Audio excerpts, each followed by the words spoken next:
We hope you didn't miss us too much as we welcome you back to Sinsheimer Stadium for 3 straight baseball games for some San Luis Obispo Blues baseball, a one-day 4th of July hiatus.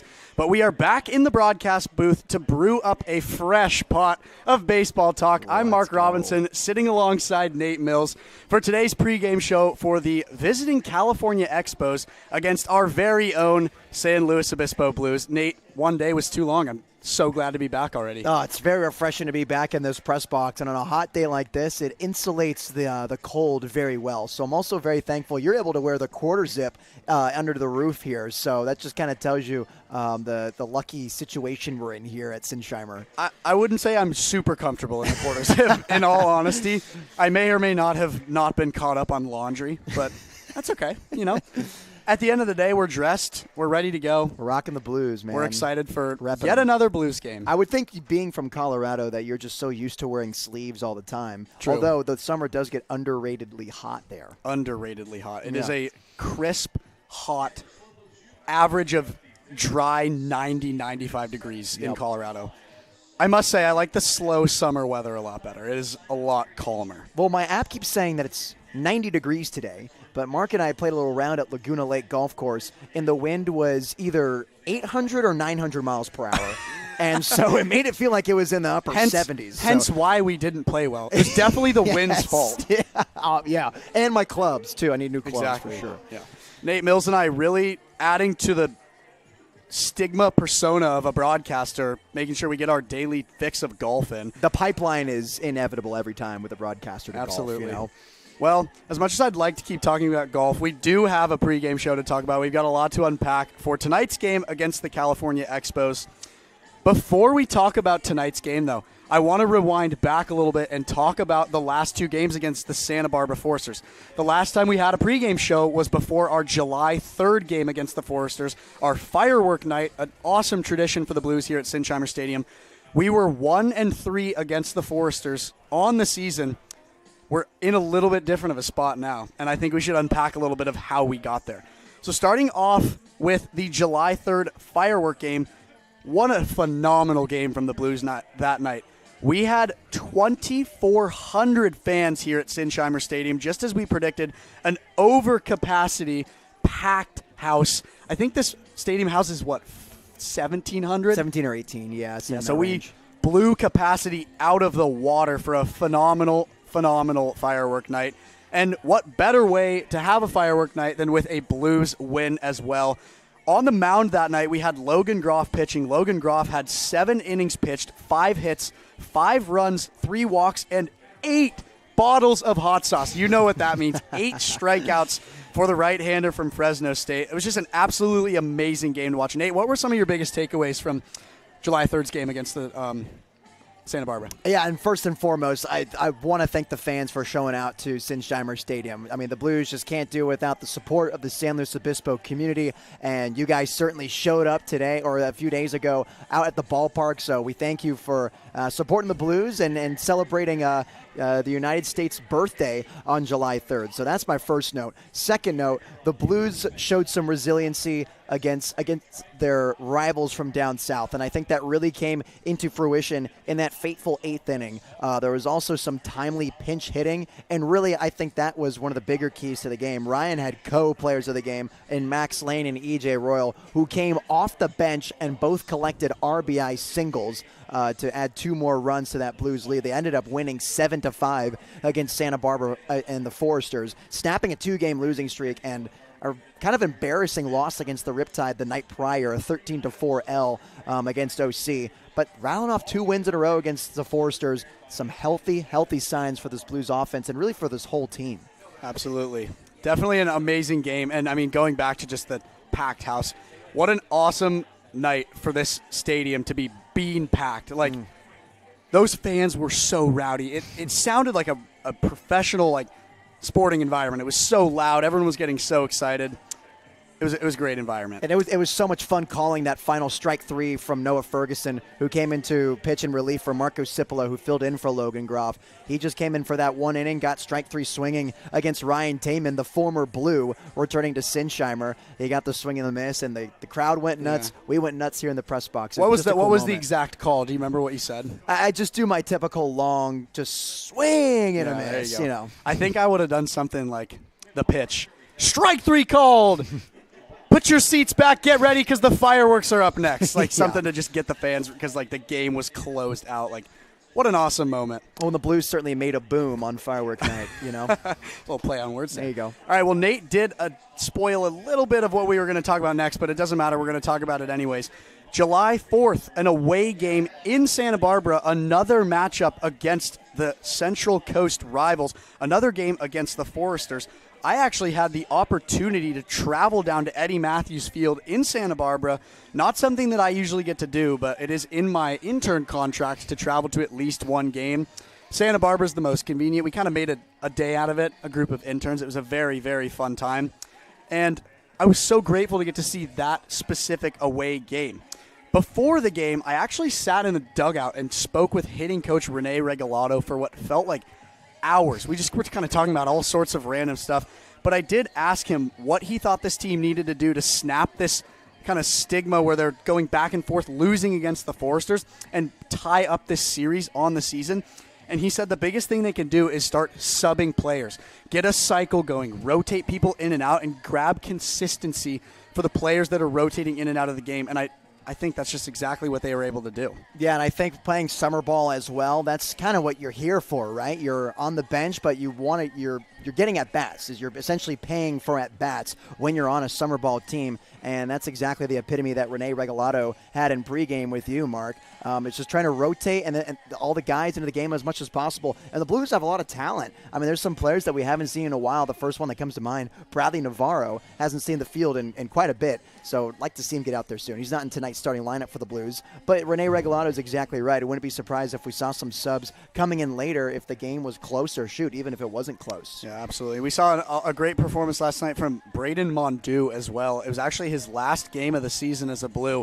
A little bit of a heart-wrencher, kind of wholesome if you ask me. He's definitely been a key individual to this team this summer, and being the sideline reporter and doing all of the production and social media stuff down in the dugout as well, I've seen the guys get close with him and the cohesion build. So to see a key player like that go is sad, but it's cool to see him have a performance like that on his last night.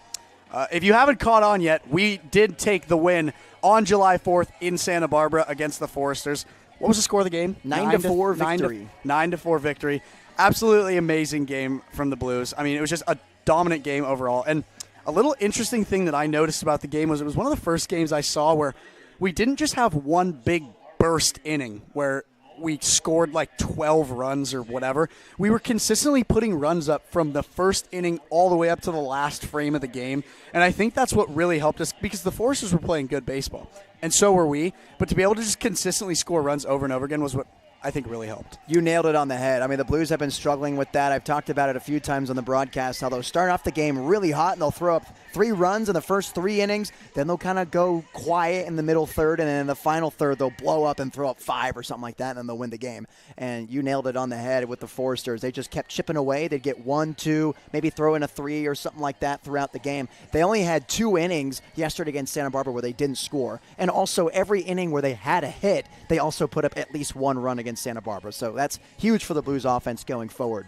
Absolutely. We hope to see a lot of that tonight as they play this mystery team, if you will. During our prep for today's game against the California Expos, we don't even know what part of California they're from. I mean, that just starts it off as how broad this team is. They're not in our league. It's a very just random game. As compared to July 3rd, the stadium is very, very dry, but it doesn't mean we're not excited for a great game tonight. No, it'll be a chill night here at Sinsheimer. Absolutely. But it's a non-conference matchup between the California Expos and the SLO Blues. The Central Valley League, as they call it, the West Coast Cape. We were having some difficulties finding their schedule and their statistics, but we'll do our best to still provide you the entertainment and information you need. But should be a good matchup for the Blues today, as a lot of guys who haven't seen the field, quite frankly, a lot this summer, getting the opportunity today. The first players that come to mind, Sebastian Lopez, Jake Hicksonbaugh, getting some opportunities here against this team. So maybe they could catch the eye of Dean Traynor and maybe get some more starts coming down the final stretch of the season as we head into playoffs in early August. Yeah, absolutely. Speaking of, I wanted to end on a high note and close this pregame show out with one more point. As we talked about, we improved to a 3-3 overall record against the Santa Barbara Foresters. Santa Barbara is in the CCL, which means we are now 10-9 in league.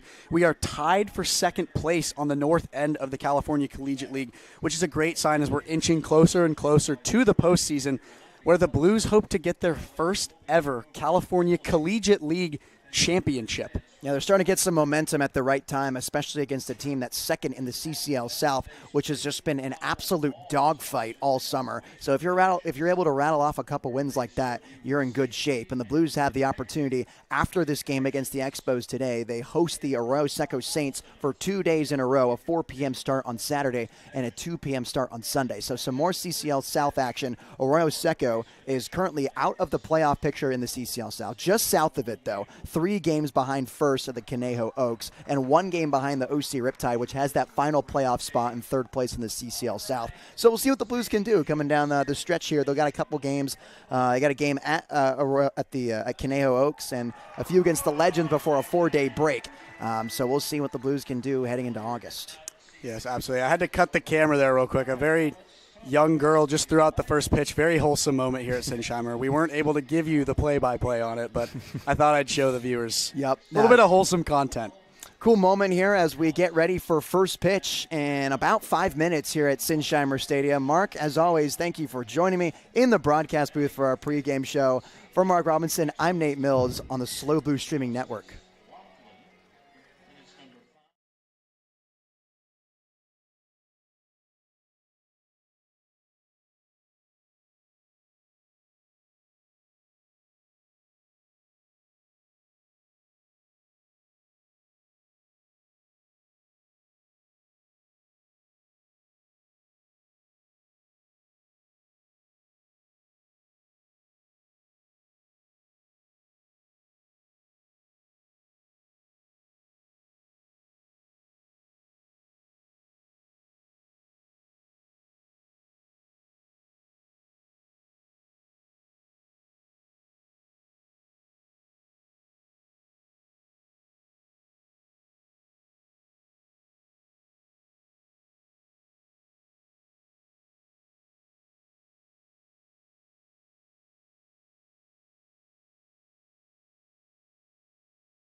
Back at Sinsheimer for some more Blues baseball. This time it's a non-conference matchup against the California Expos here the day after the birth of the United States. Hello everyone and welcome back inside the broadcast booth. My name is Nate Mills, calling the balls, strikes, and much more this afternoon on the SLO Blues streaming network as we get set for your SLO Blues to host the California Expos coming from the Central Valley. Before we get you set up, let's take a look at the starting lineup for the San Luis Obispo Blues.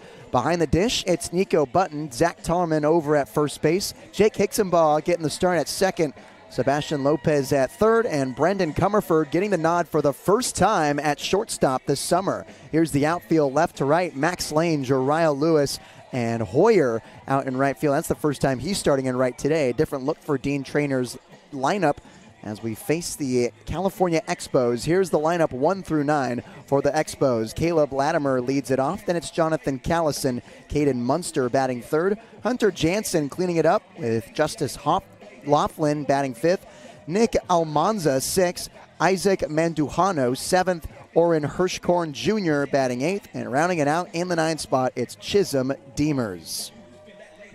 On the mound for the SLO Blues this afternoon, it's Jackson Howe, the right-handed pitcher from Cuesta College and local kid from Morro Bay High School.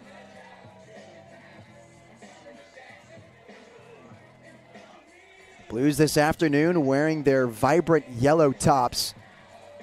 A little large on some of the players, but they're rocking them out here on this Friday night at Sinsheimer. Howe this season, this is his 6th start with the Blues. He's pitched in 22 innings, allowed 15 hits, 10 runs, 4 of them earned with 11 walks and 19 strikeouts. A big pitch to contact guy is the right-hander from Cuesta College and the Cougars. Last season at Cuesta, he pitched in 30 innings with a 5.40 earned run average, a 140 whip, and an 8.7 walk strikeout per 9. So the pitch to contact was present in the regular season as well out at Cuesta, trying to generate a lot of swings today against the California Expos. As the first pitch misses downstairs at 6:04 p.m. Tonight's first pitch at Sinsheimer Stadium, and we are underway. 85 degrees and sunny in San Luis Obispo this evening. Lopez playing up on the infield grass as a second offering is spoiled in front of the Blues dugout. 1 ball and 1 strike to the leadoff man, Caleb Latimer, the shortstop, batting first for the Expos. Latimer, the uncommitted shortstop from Coalinga College. And 2 seasons ago, he had 127 at-bats with a .370 batting average as that breaking pitch hit him in the back lane.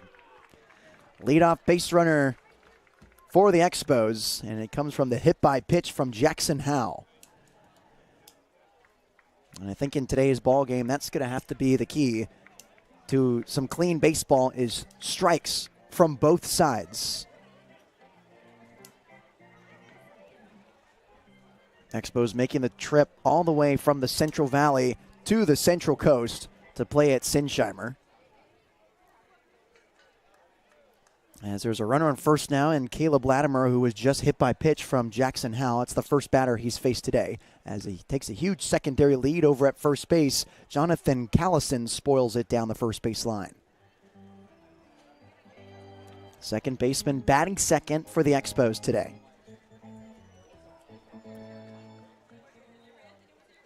Callison from Reedley College and the Tigers. He went to Tulare Western High School and played his first season with the Tigers last season, as the throwback to first is not in time. 158 at-bats, decent sample size in his 42 games, a .304 batting average, .361 slugging, and a .411 on base. So his game is death by paper cuts. He's going to try to slap a base hit and try to get it into the outfield on the ground or on the line. He's not going to burn you with his power, as Jackson Howe is up 0-2 on him right now. He had 32 strikeouts this past season with the Tigers and his 154 at-bats, 58 at-bats, excuse me. Throw back to first is not in time to get Latimer at a very short lead over there. Outfield shaded to the left. Bryson Hoyer playing shallow out there in right field, laying a little deeper as the wind jets out to left field. Jackson Howell comes set, squats, now locks his knees. He kicks and deals on the 0-2, and it's a fastball missing outside, 1 ball and 2 strikes. So to his 32 walks he had in his 158 at-bats, 32 strikeouts, 22 were walks. Privy to the K's is Callison, as he's 1-2 with a runner on first base. Howell kicks and deals, breaking pitch, fouled straight back, off the glove of Button. We'll do it again at 1 ball and 2 strikes. So as I said, the Blues are rocking the yellow tarps today, with the white numbers lightly trimmed in navy blue, as Jackson Howell tosses around the rosin bag on his back right hand. And the defense gets set on the 1-2 offering to Callison. Here it comes, and it's a fastball taken for strike 3. First K of the day from Jackson Howell, and there's 1 gone here in the first. That's Howell's 20th strikeout of the season. Callison went down looking, and Howell just went right into his kitchen with that fastball in on the hands. He tucked him towards his body, but that pitch is just way too close to take for strike 3. He watches it go into Button's mitt.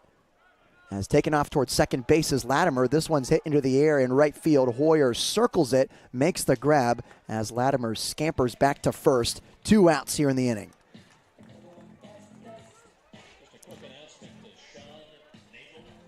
Back-to-back outs after recording the hit by pitch on Caleb Latimer. He's still at first base as Hunter Jansen, the designated hitter, batting cleanup, digs in for the Expos. Jansen from Pepperdine University. A wave from Clovis, California, graduate of Buchanan High School. He hits this in the air, right side, and Tollerman leaps slightly off the ground and makes the grab for the 3rd out. Nice job by Jackson Howell from coming back after the hit by pitch to record 3 outs in a row and strand a runner on first with no errors and no runs scored. This is Nate Mills on the Slow Blues streaming network.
Jackson Howell makes easy work of the California Expos after going 1-2-3 post hitting the first batter he saw to Caleb Latimer. He stranded him over at first base, then went strikeout looking, a fly ball to right field, and a nice snag from Zach Tollerman over at first base. It's still 0-0 at the bottom of the first inning.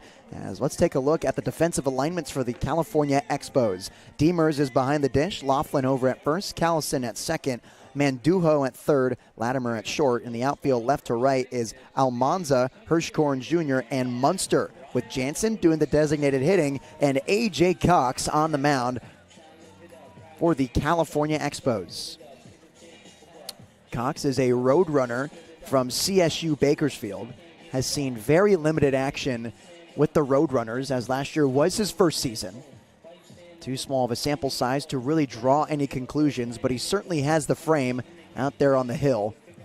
Standing in at 6'5", the rising sophomore from Porterville, California, as he's due up to face Jariah Lewis, Jake Hicksonbaugh, and Max Lane. Here's the rest of that lineup for the Blues. It's Lewis, Hicksonbaugh, Lane, Zach Tollerman cleaning it up with Cooper Witten batting 5th, Nico Button 6th, Brandon Comerford in the 7th hole, the switch-hitting Bryson Hoyer batting 8th, and Sebastian Lopez rounds it out 9th, playing the hot corner. And skying this one into shallow center is Jariah Lewis. Hirschkorn calls everyone off and makes the one-handed grab for the first out of the inning. Jariah Lewis pops out to center field, and there's one gone for Hicksonbaugh, the second baseman batting left-handed for the Blues.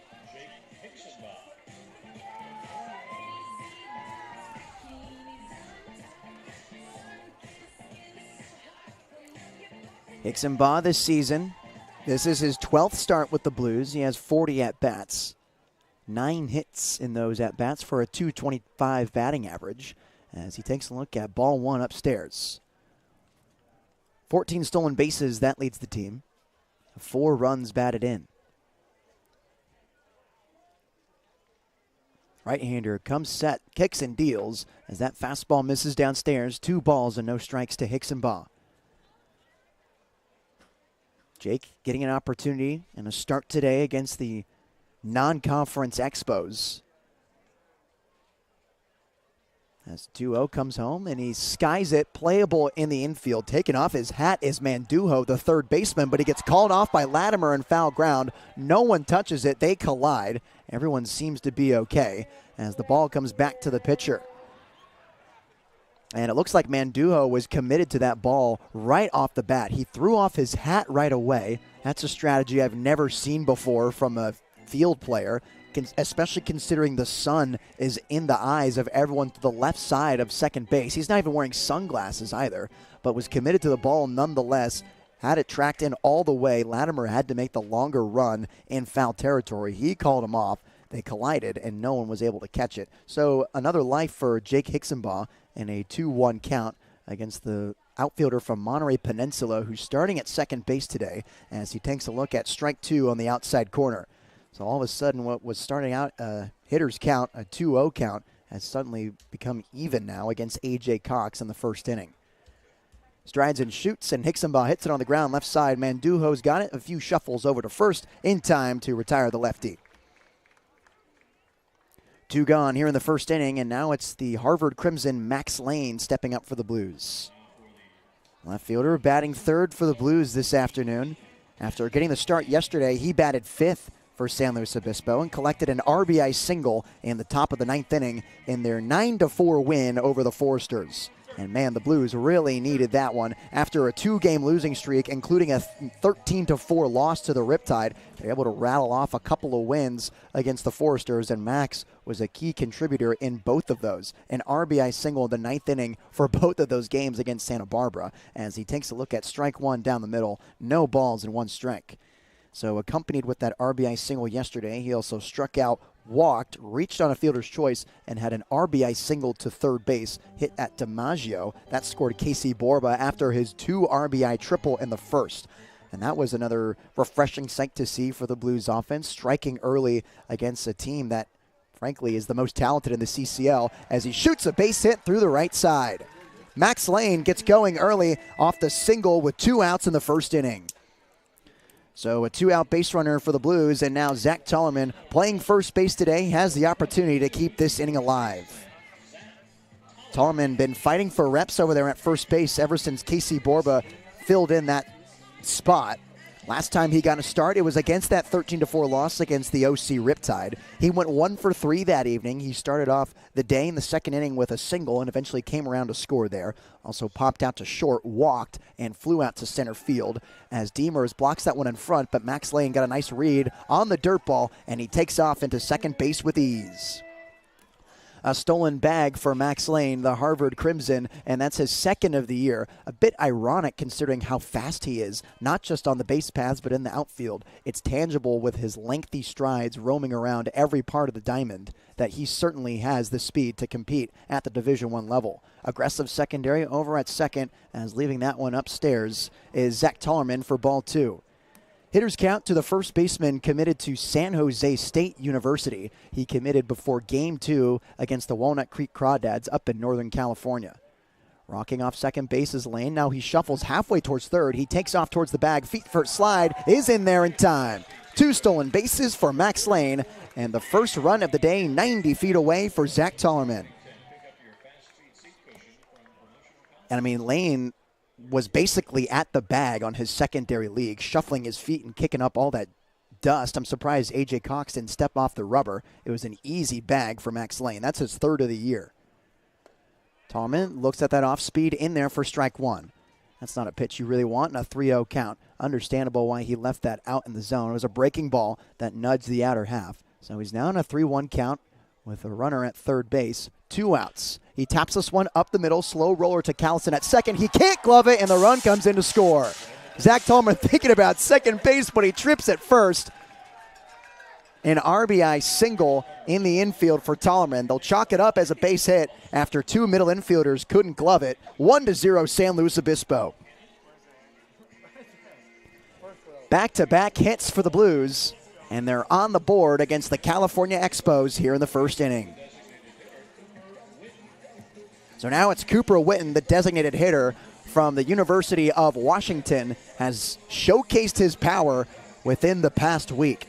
He got the opportunity to start against the Alameda Merchants and has been in the lineup ever since. He got that start in the 5-hole against Alameda, hit 2 triples. He came around to score both of those times, and ever since then, he's had a steady climb up in the lineup for San Luis Obispo. The game after that, he hit a double, and then the one after that, a home run here at Sinsheimer. We haven't seen too many of those throughout the year, as that one skied into shallow left field. Flipping the bat as he heads towards first is Witten, and ranging to his left is Almanza. He makes the grab with his legs flailing in the air, and the side is retired. The Blues strike first on an RBI single from Zach Tollerman. It's 1-0 San Luis Obispo. Heading into the second inning, I'm Nate Mills on the Slow Blues Streaming Network.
Justice Laughlin, Nick Almanza, and Isaac Mandujano due up for California as the leadoff man batting fifth and playing first base is up to face Jackson Howell. Here's the first offering. It's up and in on his hands, which are colored brightly in the powder blue batting gloves, as Sebastian Lopez says hello to the third base umpire. They shook hands in fair territory.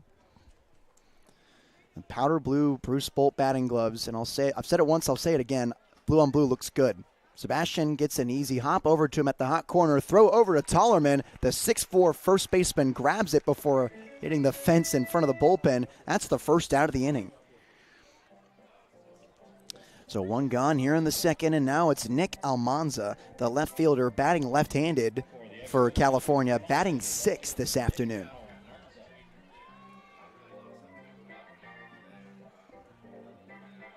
So as Laughlin gives the scouting report to Mandujano on deck, the left-hander digs in to face the right-handed Jackson Howell. He kicks and deals on the first offering, and it's a curveball that slipped out of his fingertips. 1 ball, no strikes. Missing up and away, not even close to the strike zone. Button almost had to stand up from his squat. Howell squats here, now locks his legs and comes home from the stretch. 1-0 fastball, missing outside, 2 balls and no strikes. So the Blues wearing their fluorescent banana-colored jerseys, while the Expos rocking the royal blue tops with the gray bottoms. As the 2-0 comes home, it's a fastball missing up and outside. 3 straight balls to Nick Almanza. And it's a nice sight to see the gray pants. A lot of times we see away teams come into Sinsheimer, they'll wear the white. 3-0 is taken down the middle for strike 1. 3 balls and 1 strike to Nick Almanza.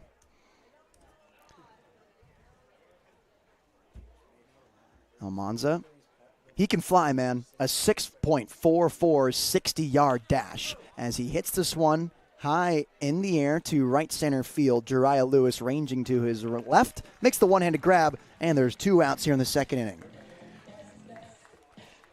2 quick putouts for Jackson Howell as the 7-hitter Isaac Mandujano digs in with 2 gone. 7th hitter wearing number 7, playing the hot corner for the Expos.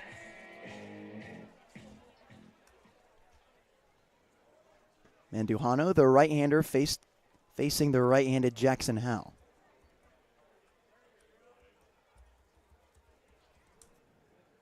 Long hold as he kicks and deals from the stretch, and it's a fastball clipping low in the outside corner. No balls and 1 strike. Isaac from the Central Valley, a graduate of Dos Palos High School, and is the Sun Star Player of the Year, according to the Merced Sun Star. He graduated in the class of 2023.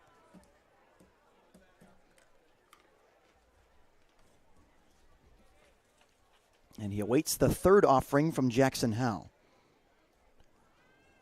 1-1, and it's a breaking ball missing low in the zone. Nico Button tried to frame it, doesn't get the call. 2 balls and 1 strike. So Mandujano from Fresno City College reunited with his teammate and Blue Giovanni Blanchette in the pregame. 2-1 comes home, and it's hit softly to the shortstop Comerford, who charges it, takes a couple shuffles, and a throw over to first is in time. 3 up, 3 down for Jackson Howell as he cruises into the home half of the second inning. 1-0 Blues. I'm Nate Mills on the Slow Blues Streaming Network.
Nico Button, Brendan Comerford, and Bryson Hoyer due up for the Blues in the home half of the second inning. They're up 1-0 over the California Expos, playing them for the first time this season. A non-conference matchup, just a one-time here on this Friday at Sinsheimer Stadium.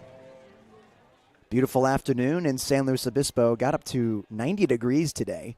Was out there on the golf course, though. I think the wind reached 1,000 miles per hour, so it felt like 78. Nico Button looks at the first offering from A.J. Cox, who rolls out there for his second inning. Upstairs near the eyes, 1 ball, no strikes. Nico, it's his turn in the catching rotation with the 3 backstops Dean Traynor has at his disposal as he swings and misses at that changeup inside, 1 ball and 1 strike. So it was Parker Goff's turn last game. Owen Estabrook the game before that when they hosted Santa Barbara here for the fireworks show on July 3rd as he rolls inside on that fastball, 2 balls and 1 strike. And Button has been impressing with the stick from the left side of the batter's box. He bats 6th today for Dean Traynor as the 2-1 comes in up and outside, 3 balls and 1 strike to Button. Button, the California Golden Bear in Berkeley, making his 9th start of the season for the Blues as he takes at that fastball upstairs for ball 4. He tosses off the handguard and gives way to Brendan Comerford, who's starting at shortstop for the first time this season. First walk of the day is awarded to Nico Button, a leadoff base runner for the Blues. They already have a 1-0 advantage over California. So Comerford had been getting most of his reps at third base this season. We also saw him across the diamond at first and doing the designated hitting. And that's been the extent of his Swiss Army knife characteristics. We've been seeing him getting increasing reps at shortstop in the pregame and during batting practice. A huge group over there at short as the throw over to get Button is not in time. And Comerford is looking good over there at short. There's about 5 or 6 other infielders joining him there during batting practice. He seems to glove most of the fungos from the coaches as that one's fouled straight back just below the press box. 1 ball and 1 strike to Comerford. Brendan is making his 22nd start of the season for the Blues. That leads the team. And he also has a .222 batting average with 13 runs batted in and his 81 at-bats. There's a changeup inside, 2 balls and 1 strike with Nico Button at first base. Button isn't a crazy above-average runner, but for a catcher, he certainly gets the job done with his strides on the base paths. Saw him steal a bag 1 time this season as Comerford checks his swing on that slider, 2 balls and 2 strikes. Let me put you in a time machine earlier in the summer. Comerford actually got the nod at shortstop in the 4th game of the year for the Blues as he gets under this one and pops it up playable in the infield. The pitcher calls everyone off and Cox makes the 2-handed grab just in front of the mound. Seen that a number of times this summer, and typically you're coached to never ever let the pitcher touch the ball when it's hit in the air. He called off essentially his entire infield who was converging in on the hill. They all just gave up as he was resilient with it. He stuck out his arms to keep everyone away, and there's the first out of the inning. So 1 gone for Bryson Hoyer, the switch-hitting outfielder from Paso Robles, California, just 30 minutes away from Sinsheimer Stadium. And speaking of distances, he's had to travel a long one to play college baseball down at Saddleback in Orange County. He played his first season with the Bobcats last year. After being committed to Loyola Marymount University, he redshirted his first year there and then transferred to Saddleback. After that, played his first season, has taken off towards second base is Button. There's the feet first slide. The throw and the tag are in time to retire the Golden Bear. Caught stealing for the catcher, and there's 2 gone here in the second inning.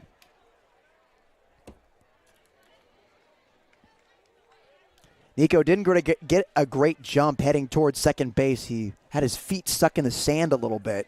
Took him a while to make some strides towards the bag. And it was a throw on the line from Demers, and that's the second out of this inning. 1-1 to Hoyer is for the Birds, up at his eyes. 2 balls and 1 strike.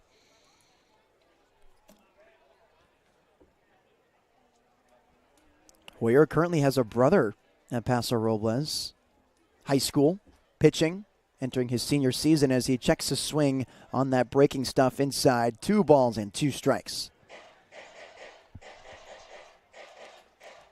30 strikeouts to his 15 walks and 104 at-bats this past season at Saddleback College. Working this year with the Blues to get that K percentage down as the 2-2 is swung on and miss. Off speed in the dirt for strike 3. 1-2-3 for the Blues. We enter the 3rd inning. They're up 1-0 over the California Expos. I'm Nate Mills on the Slow Blues Streaming Network.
Eight, 9-1 due up for the Expos here as we begin the 3rd inning. And we remind you that this inning is brought to you by Apex Technical Sales. You can find them at glenair-apex.com. Apex Technical Sales. We're here to make you successful. Oren Hirschkorn Jr. leading it off for California. The center fielder batting 8th today, as Nico Button was caught stealing for the 2nd out of the 2nd inning. Just as I was talking about his speed as a catcher, and how it's above average for that position. 0-2. Hirschkorn leaves that breaking ball in the dirt. Button smothers it. 1 ball and 2 strikes. Not only does Hirschkorn have a brother at Fresno Pacific where he plays, he also has a brother here. It's the same guy. The siblings sharing at 2 different teams, as that 1-2 is missed low and outside. 2 balls and 2 strikes.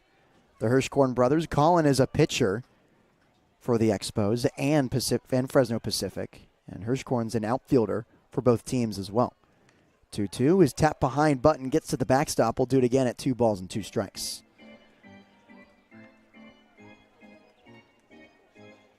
So before going to Fresno Pacific to play for the Sunbirds, Hirschkorn played at Reedley College as a native from Clovis, California.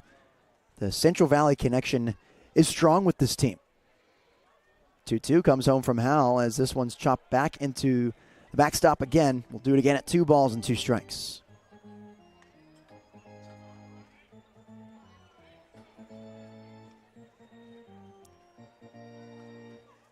The outfielder went to Caruthers High School and played at 2 seasons with the Tigers in junior college at Reedley. A career .320 batting average of .585 slugging. so he can hit it around the yard a bit as the 2-2 slider misses low and outside. Fills it up at 3 balls and 2 strikes. This time at junior college, he had 13 home runs in his 2 seasons, 3 triples, and 30 doubles. As the outfield shades back, especially Max Lane in left field. As the payoff pitch comes home, it's dribbled on the ground left side. Backhand from Comerford, and he gets eaten up on the short hop. Ball gets into left field, and on first base is Orrin Hirschkorn Jr. Waiting on the diagnosis for the official score on that play. Comerford wanted to charge that one a bit more. He held up at the last second as he was going to take another stride, and it looks like they'll rule it as an infield base hit for Orrin Hirschkorn Jr.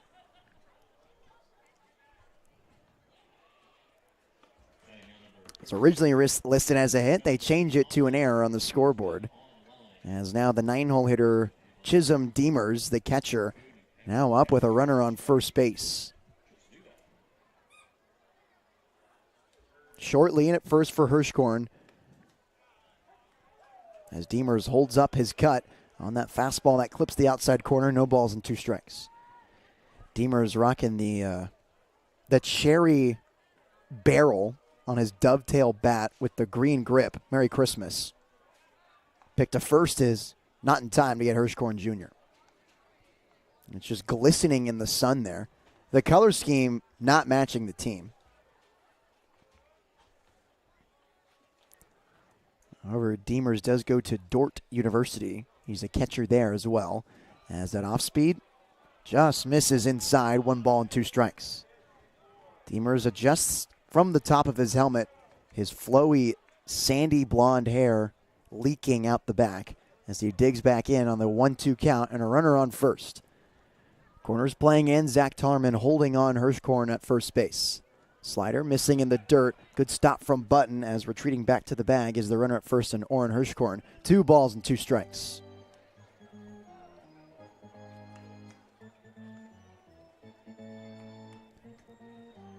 Demers is from Antelope Valley College before Dordt University. Played for the Martyrs in 2 seasons there. Career 189 average. 2-2. Chopped on the ground left side. Comerford's got it. Throws to second for 1. And that's all they'll get. As there's now 1 out here in the 3rd inning. His first out of the inning. Comerford had all of his momentum going towards first base. He stopped on a dime, had to plant his feet, and softly throw it over to second to Hicksonbaugh, who lost his footing on the bag trying to flip it over to Tollerman at first. That bought time for Demers to reach safely. So the catcher reaches on fielder's choice, and now it's the leadoff man, Caleb Latimer, who was hit by pitch to begin this game.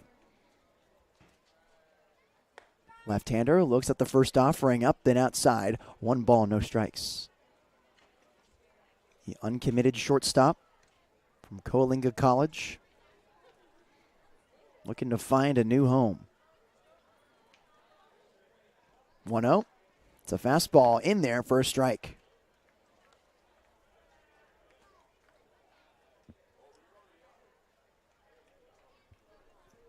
Latimer was voted the 2023 Central Valley Collegiate League All-League for infielders. Hits his hard on the ground left side. Nice stop from Tollerman, who taps first and throws it over to second. They tag him for the double play. Excellent stop from the Spartan, and even better throw to Comerford at short for the 1-6 double play. It's still 1-0 Blues heading to the home half of the 3rd. I'm Nate Mills on the Slow Blues Streaming Network.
9-1-2 due up for San Luis Obispo. They have a 1-0 lead over the California Expos as we're in the home half of the third. Sebastian Lopez, Jariah Lewis, and Jake Hicksonbaugh due up for the Blues. Lopez starting at the hot corner today for San Luis Obispo. And he's on the quest for his first hit of the summer as that fastball misses up at his eyes. 1 ball, no strikes. Lopez from Seattle University as he skies this one in the infield. Latimer waves everyone off. He's all by himself, and he makes the one-handed grab for the first out of the inning. Lopez got underneath that fastball that was up in the zone. The right idea to swing at that pitch. He's looking for a barrel. He just dropped his hands underneath it, and it was an easy play for the shortstop. So 1 gone, and we're at the top of the order now for Jariah Lewis, who popped out to center field his first time up.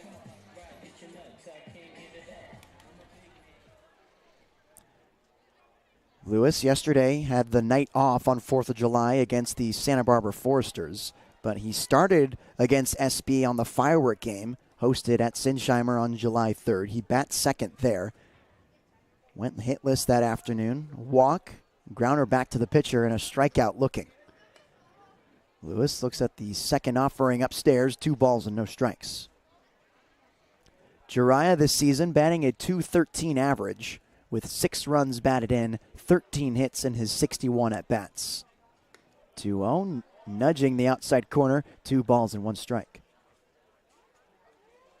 Lewis has been able to hang in there in terms of batting average. He's ran into a few slumps this summer, but right before he's about to dip below 200, he'll string a few hits together and stay alive and keep that average in the 2s. So some resiliency from the Alameda, California native.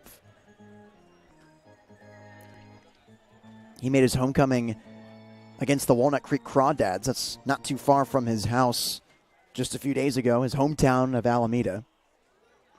He got a double there up at Walnut Creek as he pops this one up in the air and out of play. 3 balls and 2 strikes. That's the only hit he got in that series against Walnut Creek.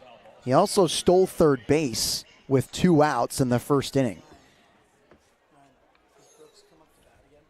Nice reunion with Jariah and his family after the game as well, after both games at Walnut Creek, as he breaks his bat and chops it on the ground left side. Falling on top of it is Laughlin and flipping it over to Cox for the second out of the inning. Some firewood for the San Jose State Spartan, and there's 2 away for Jake Hicksonbaugh. Hicksonbaugh is the second baseman from Monterey Peninsula College who grounded out to Mandujano last time he was up in the first. Part of the 2 quick outs that A.J. Cox got to begin this ball game. Blues have 1 hit through 3 innings. Hicksonbaugh trying to create a crooked number, and he doesn't get one here. Here's a sliding stop from Latimer, who throws it over to first in time to retire the side. Nice play from the shortstop, sliding to his left and standing up to retire Hicksonbaugh. 1-0 Blues as we head into the middle third of this game. We say, what's up? To Ryan Giacomini, I'm Nate Mills on the Slow Blues Streaming Network.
2-3-4 due up for the California Expos as they trail 1-0 on the Blues. Here's the first pitch swinging to the third baseman Lopez, who throws it over to Tolman for the first out of the inning.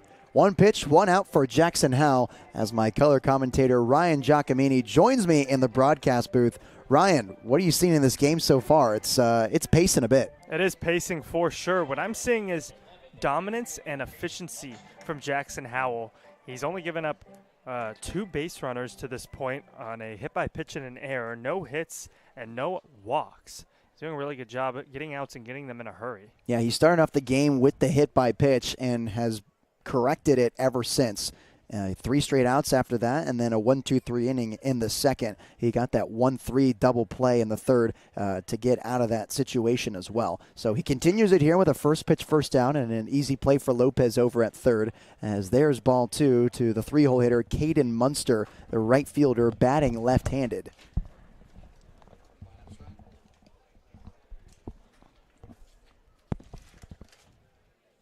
Here's the 2-0 coming into him, and he skies this one into center. Sounded like he might have broken his bat. Lewis, ranging to his left, takes a few back pedal steps and squeezes it for the second out of the inning. 2 quick outs here for Jackson Howell, and there's 2 gone in the fourth.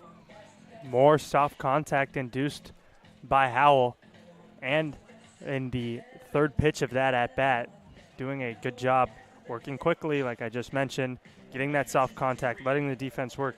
He only has 1 strikeout, but he's just getting those outs, or that soft contact to get those outs. And that's the name of the game for Jackson Howell. He'll try to get the soft outs from hitters. He's not going to be a guy that sits you down on the strikes or gets you to swing and miss. He did collect his 20th of the season back in the first inning, but for the most part, he's going to get those choppers, those slow rollers, and those broken bat pop-outs to center field.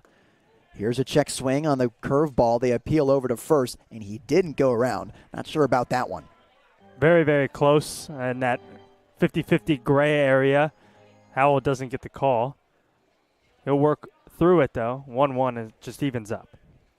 We're in the fourth inning now. The Blues have put up 1 run against the Expos, and a pitcher's getting hot in California's bullpen. Another one warming up with the warm-up bands attached to the fence, the Jaeger bands, as they call them, doing some behind-the-back stretches. So potentially another arm going to get going here soon in the Expos pen, as the 2-1 misses up and outside to Hunter Jansen. 3 balls and 1 strike.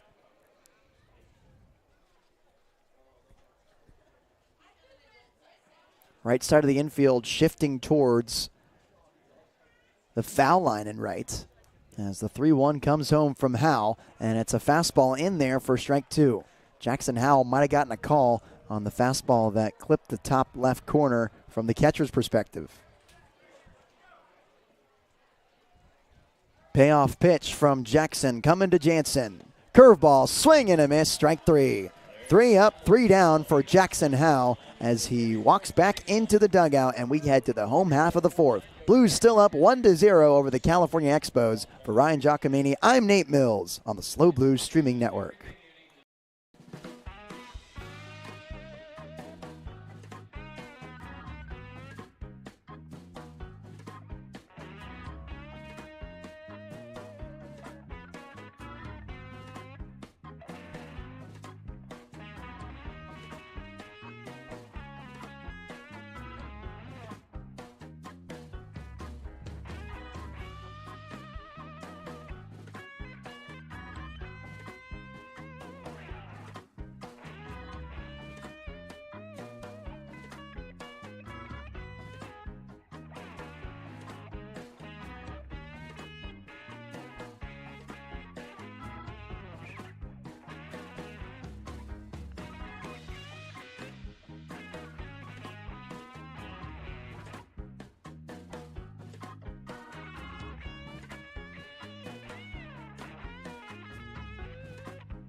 New pitcher for the Expos, it's Matthew Betancourt, the right-hander from Fresno Pacific University. One of the many Firebirds on this team. So he retires A.J. Cox. His day is over after just 3 innings. He allowed one run on 2 hits, 1 strikeout, and 1 walk.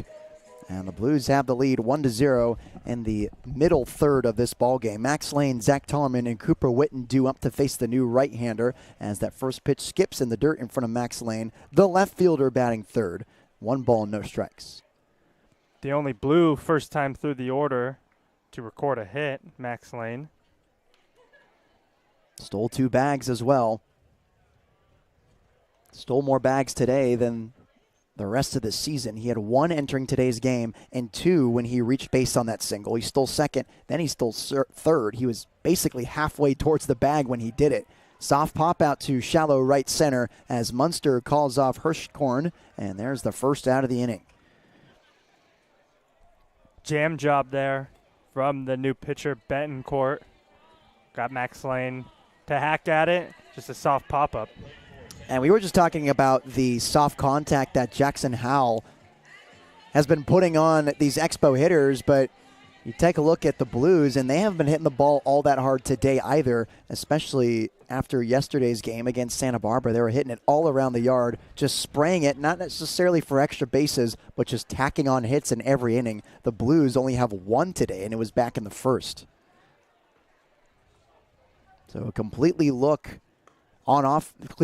different look on offense here for San Luis Obispo as Zach Tollerman looks at that fastball up and outside. 1 ball and 1 strike. You're right. Only really 2 hard hit balls. The base hit by Lane and then the ground ball out by Hicksonball. Outside of that, Blues haven't really hit the ball that hard. A few soft pop outs, a strikeout, a few easy ground outs. And it may be understandable when you're facing pitching that isn't supplying the velocity that Santa Barbara does, as Tolman pounds it into the ground left side. Manduhano can't glove it. He finally gets control of it and skips it over to first, but not in time to get Tollerman. He reaches base safely on the second error of the day for California. That's the second time Tolman has reached on error as well. Getting on base any way he can. He obviously would love base hits, beef up those stats a little bit, but he'll help his team out by just getting on base, by reaching on error. He's also a guy who draws a lot of walks. He'll help the team out in that way. And then he showed the glove earlier in this game on that incredible double play as well. Yeah, he's been impressing over at first base as well. Nice reflexes for someone with such a big frame over there at first. And yeah, Ryan, 6 walks in his 42 plate appearances. He has a .371 batting average as well. So in his small sample size, he's been producing for San Luis Obispo, as it's now 1 ball and 1 strike to Cooper Witten, the designated hitter, batting 5th this afternoon, who popped out to left field last time he was up. 1-1. He tucks his hands inside on that breaking ball. 2 balls and 1 strike that misses upstairs. This is somebody who's been spraying it all around the ballpark recently, just finding outfield gaps all over. Witten pounds it into the ground left side. High bounce to Manduhano, who goes to second for 1. And the speedy Witten beats out the throw at first base. So a fielder's choice for Cooper Witten. And there's 2 gone here after Zach Tollerman was out at second base.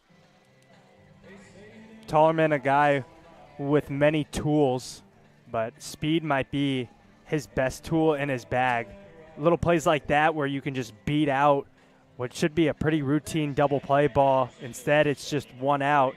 And the inning's still alive. He's on first base. He guy hits for power. He can hit for contact.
Fifth inning is brought to you by Studio Design Group Architects. You can find them at sdgarchitects.com. Studio Design Group Architects. For 40 years, they've designed buildings with one thing in mind: people. Middle of the order, due up for the California Expos, Justice Laughlin, Nick Almanza, and Isaac Mandujano, due up to face Jackson Howe in his fifth inning of work here on this sunny afternoon at Sinsheimer Stadium. Here's the first pitch from Howe as the shadows begin to come into play in front of the mound. It's cued back in front of the Blues dugout. No balls and one strike to Laughlin, who grounded out to Sebastian Lopez to begin the second inning. Lopez still exchanging some words with the third base umpire, a bit of a reunion. Got to ask him what that was all about next time I see him. 0-1, big swing and a miss on that wrinkler. No balls and two strikes. That was a very odd interaction in the second inning. Usually you'll see the third baseman go shake the hand right at the beginning of the game of that base umpire. Instead, he shook it in the second inning, and then a ground ball was hit right to him. 0-2, swung on and missed, strike three. Third K of the day for Jackson Howe, and there's one gone here in the fifth. Went right back at it with the curveball and got another swing and a miss from Justice Laughlin. Back-to-back breakers for strike three. Been loving that big looping curveball that he has. Less of a 12-6, more like an 11-5 action. Comes across just a little bit, but it's been working for him today. Fastball nudging the inside corner, no balls and one strike. And Sebastian Lopez, before living in Henderson, Nevada, is actually an 805 kid. He is a local. He grew up in San Luis Obispo before moving to the desert, as checking his swing is Nick Almanza. No balls and two strikes. So he played Little League in the area. He played for travel teams. So maybe it's some sort of reunion with perhaps a childhood umpire, or maybe it's an old coach. 0-2. Hit on the ground, right side softly. Tollerman with the backhand. Underhand flip to Howell at first. He lunges for it and taps first before Almanza can get there. 2 outs in the fifth inning. There's Tollerman flashing that leather again. Another pretty good play by him, ranging the other way this time. The toss worried me a little bit, but Howell did his best wide receiver impression and came down with it. Yeah, Tollerman was moving towards second base there, so that made that toss across his body that much harder. Nice job by the 6'4" first baseman, looking like a gazelle. So now with 2 gone, it's Isaac Mandujano. As the fastball almost hits him on the shoulder, he rolls inside of it, doesn't hit him. 1 ball, no strikes. It helps that Jackson Howell is 6'3", so a long reach for him as well. This one's popped in the air to shallow right center field. Moving to his right is Hoyer. Makes the one-handed grab for the third out of the inning. 3 up, 3 down for Howell. That's his 8th retired in a row. We head to the bottom half of the fifth. 1-0 Blues. For Ryan Giacomini, I'm Nate Mills on the Slow Blues Streaming Network.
Bottom of the order, due up for San Luis Obispo. It's Brendan Comerford, Bryson Hoyer, and Sebastian Lopez leading off the 5th inning against the California Expos in a 1-0 ball game. We're just over halfway through at Sinsheimer Stadium as a head of lettuce has entered Sinsheimer Stadium. Unseen before. Head of lettuce in the stadium, at least a walking head of lettuce. It's one of the Blues' charity sponsors, the San Luis Obispo Food Bank, as Comerford chases the fastball upstairs, 1 ball and 1 strike.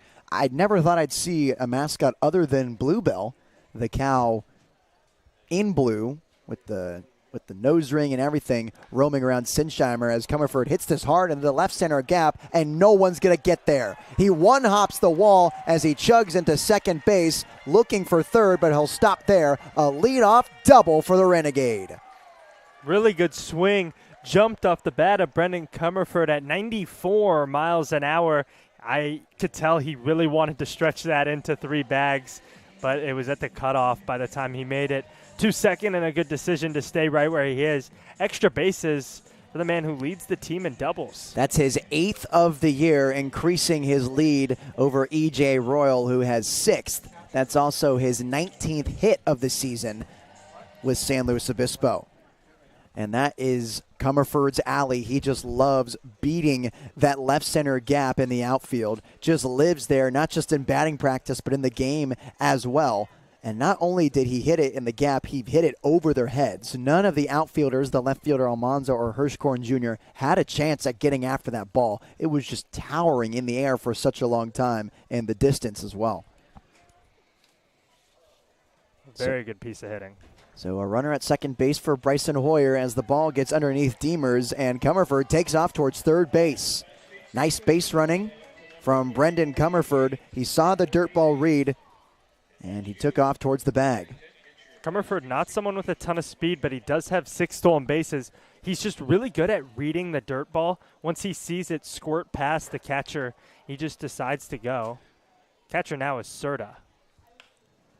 The switch hitter pops this one into shallow center field. The shortstop, left fielder, and center converging. Comerford fake tagging towards third. Nice throw from the left fielder, Almanza. But that's the first out of the inning. A pop out from Bryson Hoyer in left field. And good base running doesn't always correlate with being a fast runner. And I think Brendan Comerford embodies that with how well he's been able to pick up the dirt ball reads with the curveball grip at the top of the delivery from pitchers. He is really good at just reading in general. I would say he's not the fastest of the bunch on this team, but the 6 stolen bases all come on his good jumps. He's just really good at reading the pitch out of the hand and then deciding whether or not he's going to go, and that's exactly what he did on that wild pitch. Doesn't go down as a stolen base for him statistically, but still an extra 90 for the team. 6 stolen bases and 14 runs as the new catcher can't find the ball, and Comerford heads up, takes off towards home, and scores the 2nd run of the day for San Luis Obispo and his 15th of the season. More heads-up base running from Comerford. He initially decided he wasn't going to go because the ball just barely squirted out of the circle that encapsulates the umpire, the catcher, and the hitter, but then the catcher couldn't find it, and he said he decided to go. 0-1 to Lopez is fouled straight back and in front of the food stand, and a nice snag from the fan right in front of us. 1 ball and 1 strike to Lopez. A really good play. He was sitting down and he shot up with the glove already on. A really good play. Fans jetting towards the beer tents after Comerford came in to score, and Lopez takes the fastball up at his eyes. 2 balls and 1 strike. Blue Score, you score pricing. $3 Miller Lights and $3 Fabulous Wines for the rest of the inning because the Blues scored a run. There's a strike taken to Sebastian Lopez on the outside corner. He can't believe it, and frankly, I can't either. I don't think that pitch was even close. And according to our TrackMan data, that pitch missed by a large margin. The umpire hasn't been making calls like that all night as Lopez goes down swinging. It's a drop third strike. He takes off towards first, and he's out. Lopez was heading towards the dugout. He was basically halfway there. The umpire was holding his safe call at the plate. He jetted towards first as the dugout let him know it was a drop third strike, but the throw beat him anyway. So a funky second out here in the 5th inning. Lopez still hitless on the season. To go back to that second strike call, according to our TrackMan data, there's no scale, but just my guess, that pitch missed about 8 inches outside. Wasn't even close. And it's so strange as Jariah Lewis sends a base hit up the middle with 2 outs. 2 outs in this inning, and the second hit of the inning for the Blues. That's their 3rd of the day. The home plate umpire this evening in this game hasn't been calling pitches at that spot to right-handers. He hasn't been expanding the zone away to that side of the plate. And so it's kind of a random call. It's okay if it's consistent. Jariah Lewis takes off towards second base. What a jump from him. He can swipe it with ease. He did tell me a few weeks ago his goal is to lead the team in stolen bases at the end of the year. That's his 8th, so he's now 6 behind first place in Hicksonbaugh, who has 14. Another runner in scoring position for San Luis Obispo, and the aforementioned Hicksonbaugh up. Here's Lewis coming into third for another stolen base. He slides in feet first safely. And that looked scary for a sec. It looked like the third baseman Mandujano and Almanza were retreating back towards the dugout. Regalado looked ready to go back towards the home dugout as well. But Lewis was confident enough with the pop-up slide. Second stolen base. 2 pitches, 2 stolen bases, 2 balls. 2-0 count to Jake Hicksonbaugh. And there's a fastball missing upstairs. 3 straight to him with a runner at third. And if you're Betancourt on the mound, you do not want to walk Hicksonbaugh and let Max Lane have a chance here. 3-0 down the middle for strike 1. Lane, a dangerous hitter who could very easily make this a 5-run ball game if he gets an opportunity here in this inning. There's some speed on the base paths hitting right now and on deck for the Blues as Hicksonbaugh lives dangerously and takes that fastball that almost hits the outside corner for a walk. 2 runners on for San Luis Obispo.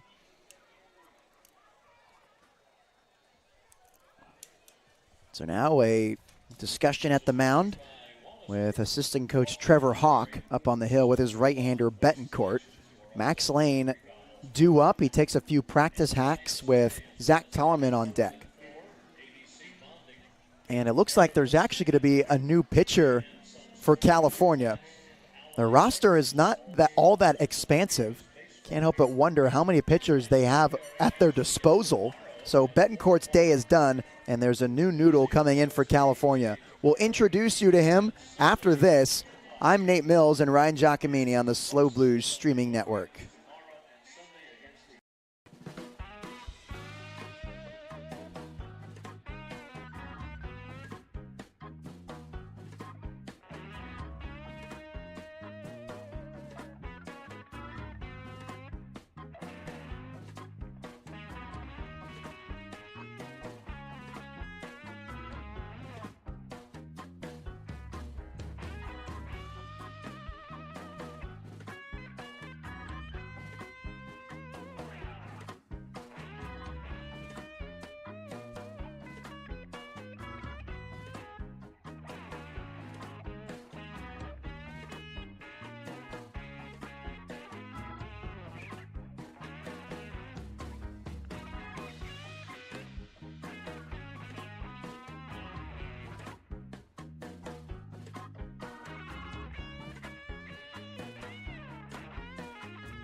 New pitcher Jacob Amador in to replace Betancourt here in the 5th inning, with the Blues threatening runners at the corners. Jariah Lewis at third and Jake Hicksonbaugh at first, with Max Lane digging deep into the back of the right-handed batter's box.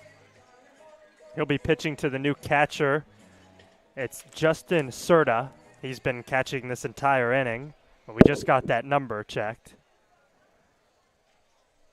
So Serta in, as well as Amador, the Lafayette, Colorado native, as he plunks Max Lane to fill the bases. First pitch of his outing, and he hits Lane in the shoulder, fills it up for Zach Tallerman. And so now the pitching coach heads out to talk to the home plate umpire. For what reason? It's unknown to us. Yeah, not sure what that was all about. I'm trying to look back at the lineup that we were given today. Maybe it's a relapse of the mistake that we saw against the Foresters, where we had some players numbered wrong on the paper, but he retreats back to the dugout in a timely manner, and now it's Zach Tallerman. He swings and taps this one right off the glove of the new catcher. No balls and 1 strike.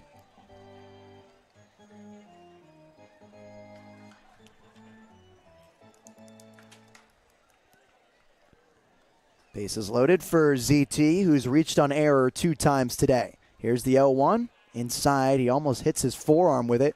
1 ball and 1 strike. So Amador from Lafayette, Colorado, making the visit all the way out to the West Coast to play for Porterville College and the Pirates, where he had a 6 earned run average and 54 innings pitched. He made 7 starts as well. 1-1 curveball in there for a strike.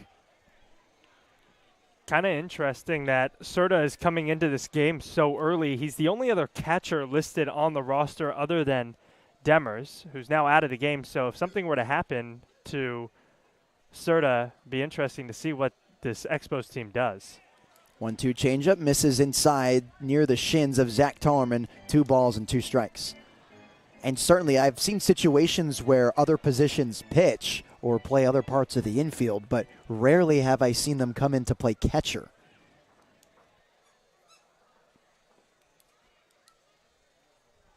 Here's the 2-2. Tallerman skies it deep into left center field. Both of the outfielders, Almanza and Hirschkorn, were playing shallow, but it's Almanza making the grab on the move to his left, and the Blues strand the bases loaded in the bottom half of the 5th. They do tack on another run, though. It is 2-0 San Luis Obispo heading into the 6th. For Ryan Giacomini, I'm Nate Mills on the Slow Blue Streaming Network.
First pitch swinging, the first batter of this inning for California. It's Oren Hirschkorn, and deep in front of the warning track making the snag is Jariah Lewis. One pitch, one out for Jackson Howell, who's back out there for his 6th inning.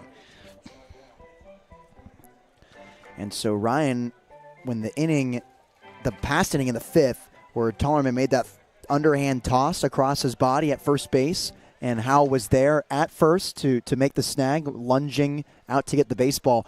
You made the comment that he looked like a wide receiver out there. And so I looked back, and he has no history of playing football, but he did hoop at Morro Bay High School for the Pirates. Well, that would also explain it. Hoopers are athletic. There's one exception to that, is that one misses high, and that's me. I'm a hooper. I'm not athletic. Dude, you said you were second team all-league. Yeah, that was 2 years ago. Dude, I don't care. I'm not athletic anymore. That's good. 1 ball and 1 strike to Chisholm Demers as he takes a look at that strike down the middle for strike 2. And it looks like it's a pinch hitter for Demers. Oh, it's the new catcher, Justin Serta, who came in. 1-2 is hit hard up the middle, and it falls for a base hit. First hit of the day for California Expos, and a 1-out base runner. There goes the no-hitter. Serta breaks the seal, as now it's the top of the order, Caleb Latimer, the shortstop. He was hit by a pitch and grounded into a double play. 2-0 lead for San Luis Obispo as Howell kicks and deals, and this one's hit in the air the other way, and that one falls for a base hit. Back-to-back knocks as trying to stretch this into third is Serta, and the throw is not in time. Max Lane bobbled it as he retrieved it down the left field line. Serta saw the opening, took off towards third, and he got there safely. Following right behind him was the leadoff man, Latimer.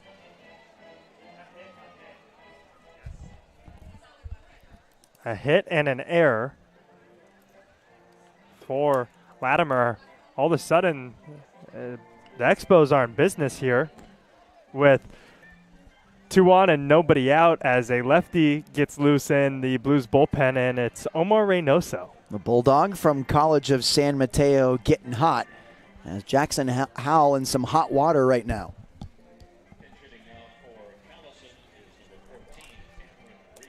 So Jonathan Callison's day is now done. He went 0 for 2 on the afternoon, as it's a new left-hander, as Nico Button does a nice job of smothering that one in front. 1 ball, no strikes. The new batter is Cameron Reeve from York University.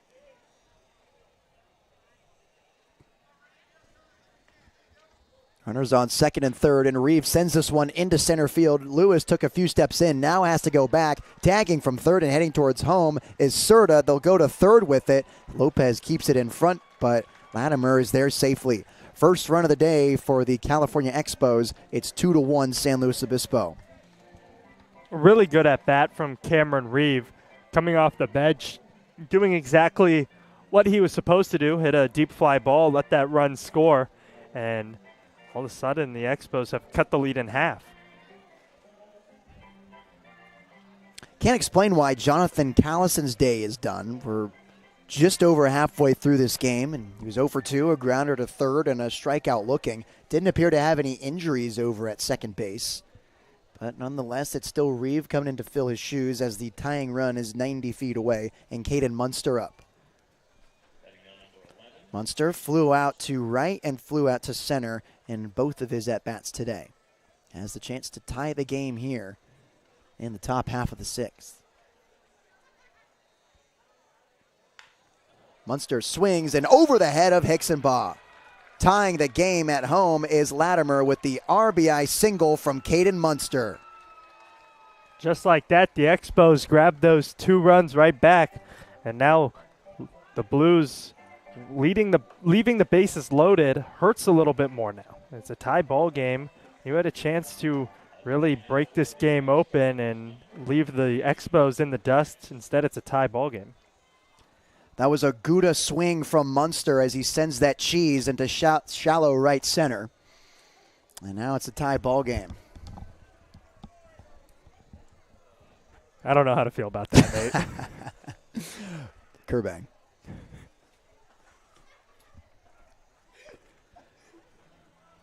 Munster at first, a 2-2 ball game. All of a sudden, Jackson Howell was cruising through, and he gets a big whiff at that curveball from Hunter Jansen. No balls and 2 strikes.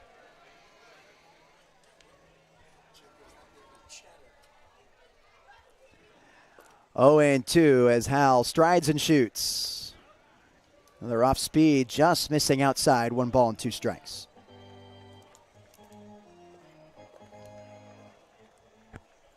Reynoso increasing the tempo of his warm-up in a 2-run inning for California as this one's hit on the ground right side and it's through for a base hit.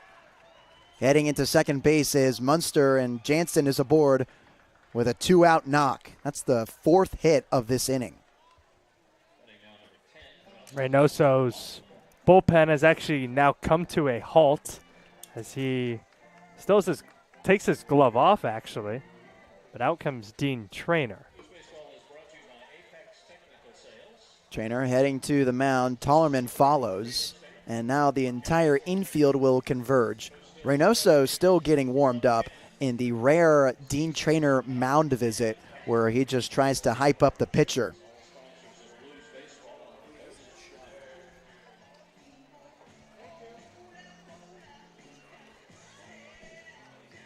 Very quick mound visit Very from Dean quick. Traynor. Just a hello, how are you? I'm going back to the dugout now. He looks down at Reynoso, who's still getting loose. And now it's Justice Laughlin for his 3rd time today. Grounder to Lopez to lead off the 2nd, and a strikeout swinging in the 5th. One of Howell's 3 victims.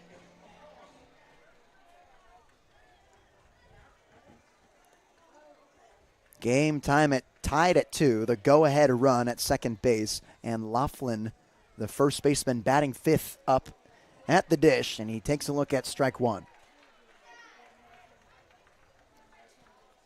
It's Munster at 2nd and Hunter Jansen at 1st. Back-to-back hits for California.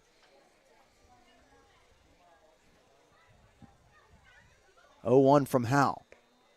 Slider, here's the back door over to first. Tollerman's got it, and they got him on the back pick.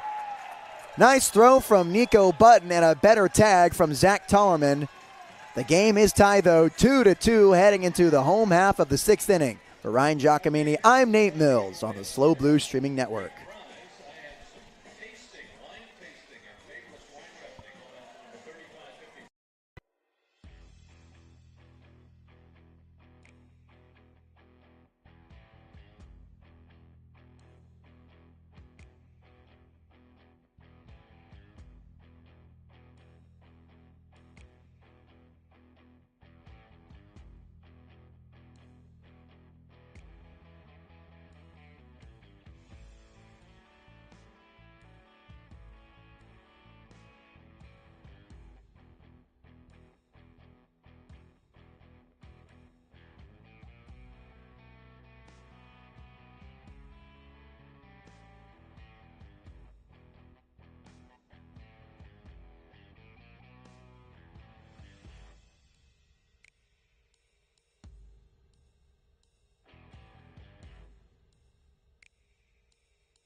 This inning is brought to you by Plan Perfect. Be sure to contact Sherry Tollerman at PlanPerfectRetirement.com. Plan Perfect, corporate retirement plan specialists.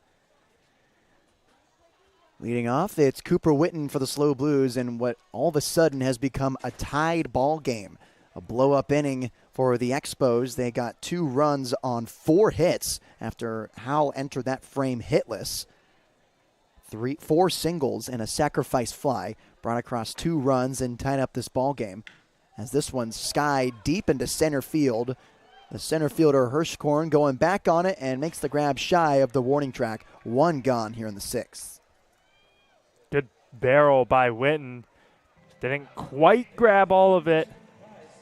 Died in that center field where we kind of know it's a graveyard out there. Yeah, Witten just got underneath that one. It's very hard to hit one over the center fielder's head in this ballpark.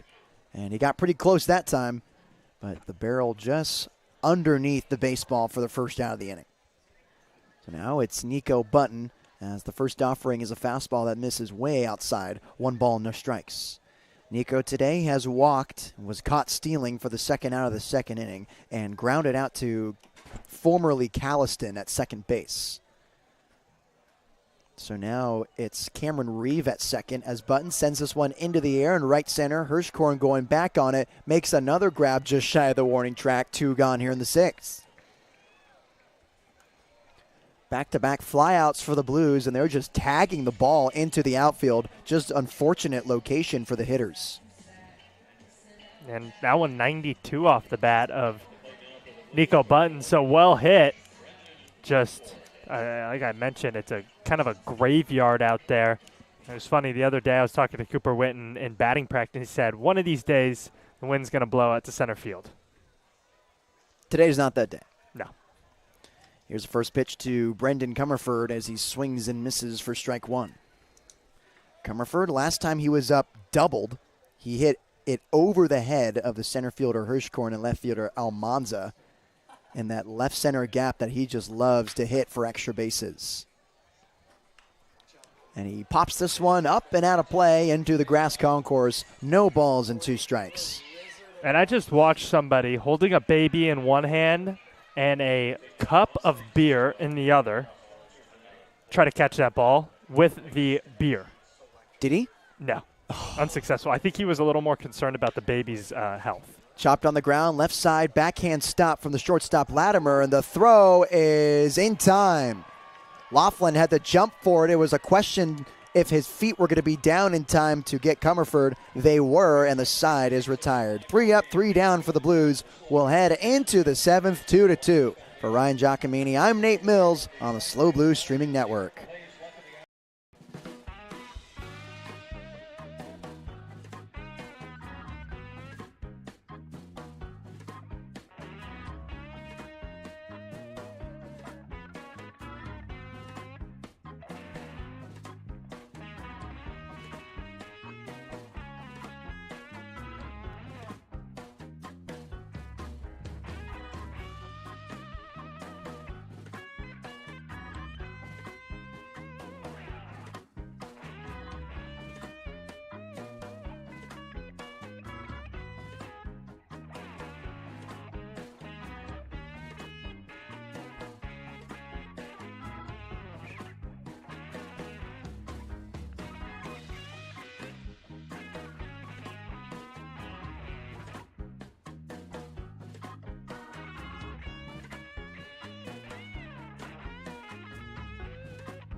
Ass. New pitcher for the San Luis Obispo Blues. It's Omar Reynoso, the left-hander from the College of San Mateo, the Bulldog, filling in for Jackson Howell, his fellow JUCO Bandit. Howell's day is done after 6 innings, 4 hits, 2 runs, no walks, and 3 strikeouts.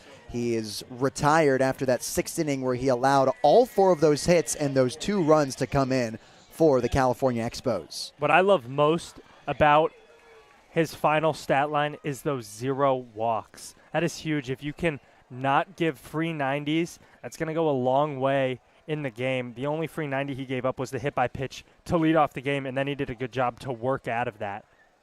That's the identity of Jackson Howell, is getting that soft contact, those slow rollers into the infield, and he got a few of those ground balls. And in the 6th inning, they just had them all figured out, just finding the holes after the new hitter in Reeves came in with 1 out and collected the first hit of the day. So now it's Reynoso, the crafty left-hander, soft tosser, and local kid from St. Joseph's High School. And he's up 0-2 against Nick Almanza, the left fielder batting left-handed. The stats for Reynoso: this is his 4th appearance this season with the Blues. He's pitched in 7 innings, allowed 5 hits, 2 runs, 1 of them earned, 2 walks to his 6 strikeouts. 0-2 from Reynoso is a curveball that's hit into the 5-5 hole for a base hit. Leadoff single for Nick Almanza, who would actually, for Justice Laughlin. And a leadoff base runner.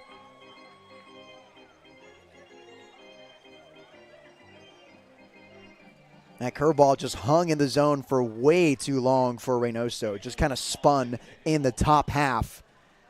As Laughlin heads over to talk to his third base coach, he'll join the conversation with Nick Almanza, trying to go over a game plan here with a left-handed pitcher now on the mound. 5th hit of the day for the California Expos. As Tollerman creeping in towards Nico Button. Now the infield trying to discuss the course of action with Jake Hicksenbaugh chatting it up with the infield umpire. That's 3 hits in a row for the California Expos. And once again, Omar Reynoso done a nice job with San Luis Obispo this season. A 1.28 earned run average with a 1 even whip. So pitching to contact, he get those slow rollers to prevent those runs from coming in. As a breaking pitch misses downstairs, 1 ball, no strikes.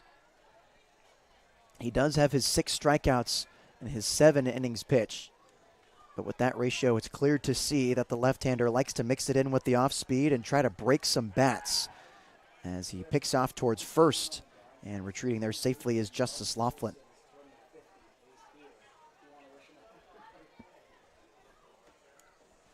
Short lead at first base for Laughlin with his powder blue Bruce Bolt batting gloves, as this one's hit hard down the right field line, but foul. It's my husband Mark's 50th birthday, and we're celebrating at the same time. Time is called at home plate as they try to retrieve the foul ball that is now at the right field warning track down the line. And a very athletic play by somebody in the bullpen, hopping over the fence to retrieve the ball and then hopping back to get back into the bullpen. I think that's Damazonio, and I would advise him to be careful because he's one of the better pitchers in this Blues rotation. Just showing off the athleticism, making sure it's known to everybody in the ballpark that he's him.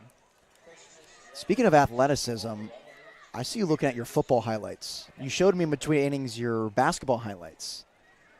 Yeah, I'm reminiscing a little bit. A catch-and-shoot merchant, Ryan Giacomini. Catch and shot his way into a second league all-team. One of my old coaches, one of my mentors even growing up, he used to say there's no D in Giacomini because I didn't play defense. There's a fastball strike hitting the top half of the zone, 2 balls and 2 strikes. And that's not true. There were you had some steals in there. I saw that. Yeah, so he was my coach my freshman year of high school, and then he left to go to another school. 2-2, swing and a miss, strike 3. First strikeout of the day for Omar Reynoso, a flying saucer going in one batter's box and ending in the other. So he left to go to another school in the same town, so we played them that year. We killed them. We beat them 75-24. Oh. They're a smaller private school. We're a pretty large public school, so it made sense. But I had a pretty good game. I played some good defense, and I walked up to him after the game, obviously shook his hand, gave him a hug. I said, is there a D in Giacomini now? Ground ball hit soft on the left side. Comerford drops to his knee, flips over to second for one, on to first in time. 6-4-3 double play to get out of the jam in Reynoso's first inning of work. He slumps into the dugout, tied at 2, heading into the bottom half of the 7th. It is time to stretch at Sinsheimer. For Ryan Giacomini, I'm Nate Mills on the Slow Blue Streaming Network.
New pitcher for the California Expos, it's Cruz Cabral coming in to replace Jacob Amador. Just one inning of work in the 6th, went 3 up, 3 down against these Blues hitters. And now due up, it's Bryson Hoyer, Sebastian Lopez, and Jariah Lewis.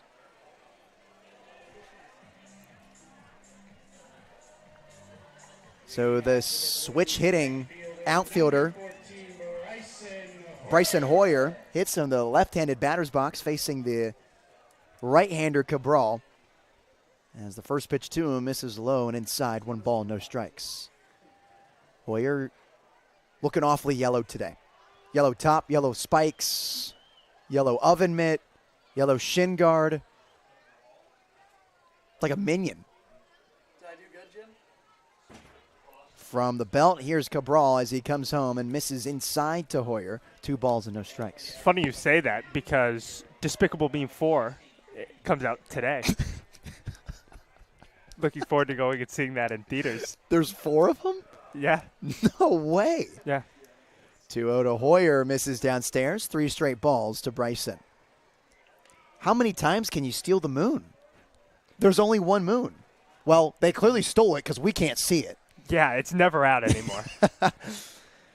3 balls and no strikes to Bryson Hoyer as the middle infield plays back and shades to the right, and that misses inside. It almost hits him. 4-pitch walk to the Bobcat from Saddleback College and a leadoff base runner for the Blues. Go ahead run now at first base for Sebastian Lopez. I lied. It came out on Wednesday, but close enough. I had no idea that it was even in the works. Yeah. didn't get good ratings so far in its first week. So you really had two options on Wednesday. You could have seen the opening night of Despicable Me 4, or you could have seen the firework game. I would have done both had I known it was out on Wednesday. That'd be diabolical. That would be. It appears that most people in SLO made the latter, as chopping this one on the ground left side is Lopez. Here's the throw on the run from Latimer. It is in time to retire the Red Hawk from Seattle. But moving up into scoring position is Bryson Hoyer after the ground out to Latimer at short. And I'm a big Despicable Me fan. Are you? I am. Banana? Banana. I'm not a... Is a minion in the press box now? Maybe. Underrated character, Dr. Nefario. I like it. I love Dr. Nefario. I like it. Why are you so old? Hoyer shuffles at second base, and that ball kicks out of the way of Serta. He heads into third easily, and the go-ahead run 90 feet away for Jariah Lewis. And now Jariah's approach has to change a little bit up there at the plate. He has to think he just wants to lift something into the outfield. The infield comes in for the Expos. Kind of odd in a tie ball game, especially with a few innings still left to play. Bottom of the seventh inning, go-ahead run at third base. Infield playing in, shadows casting in the outfield. Left fielder Almanza having some trouble as Lewis looks at that fastball outside. 2 balls and no strikes. Jariah picked up his first hit of the day last time he was up. It was a single in the 5th. He stole 2 bags on 2 pitches, ended up at third and was stranded there. And before that, he popped out to center and grounded over at first. 2-0, misses low, 3 balls and no strikes to Lewis.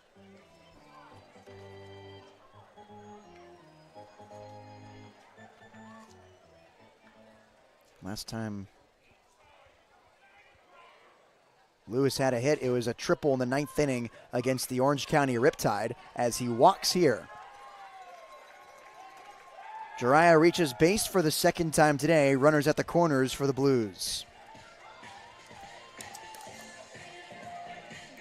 So now it's Jake Hicksonbaugh looking for his first hit of the evening. He walked last time he was up, grounded out to Latimer and grounded up to Manduhano. 0 for 2 on the afternoon. Outfielder from Monterey Peninsula College, playing second base this evening. So he started out as a second baseman in high school, and once he made his first appearance with the Blues, they played him at second base for a little bit last summer. Then they moved him into the outfield. He's been there ever since, and that's where he got the majority of his reps at Monterey Peninsula College. So he returns to his home position, if you will, in the infield tonight. The entire infield converges at the mound, or at least the assistant coach and Trevor Hawk signaled them to. Just the middle infield out there with the assistant head coach as they talk to Cruz Cabral with runners at the corners. While we have a moment, let's take a look around the CCL. 4 other games going on as the Foresters and the Oaks had a game that started at 4 o'clock. Foresters beat the Oaks 12-4. The bottom of the 3rd, the Crawdads and the Stompers are knotted up at 0 in Sonoma. At the Jackie Robinson Memorial Field, the Sunrays and the Saints are tied at 7 in the top of the 5th. And in the top of the 6th, the Menlo Park Legends lead the San Francisco Seagulls 7-1. Lewis takes off for second base, and the ball gets away. Hoyer with a full head of steam at home, and the Blues have taken the lead. Jariah swipes third in the process.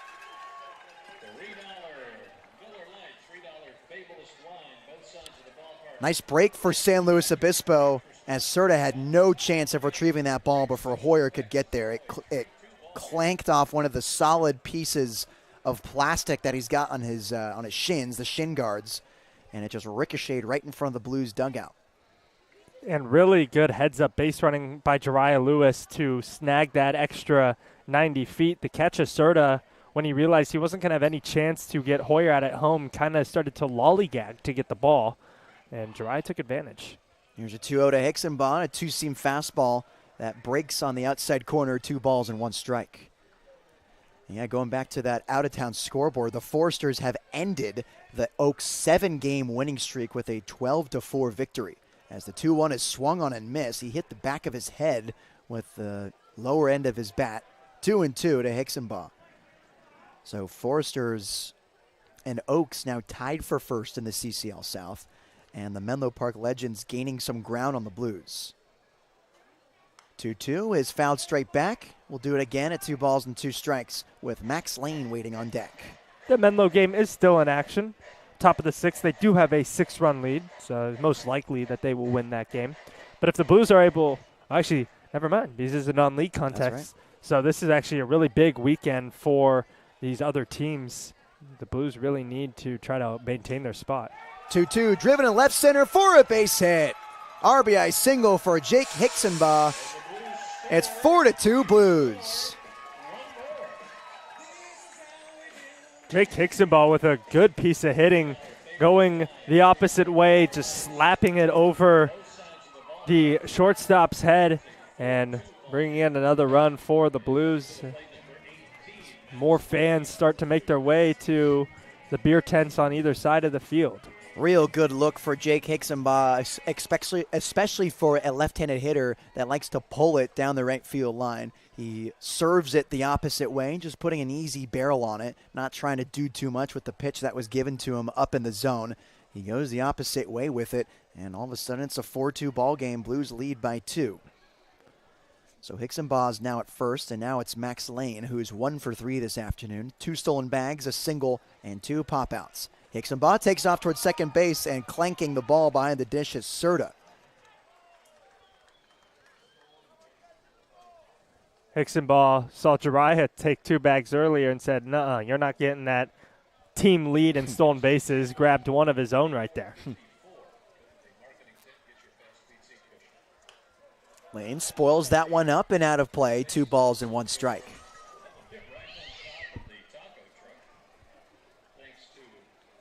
Waiting on deck, it's Zach Tollerman.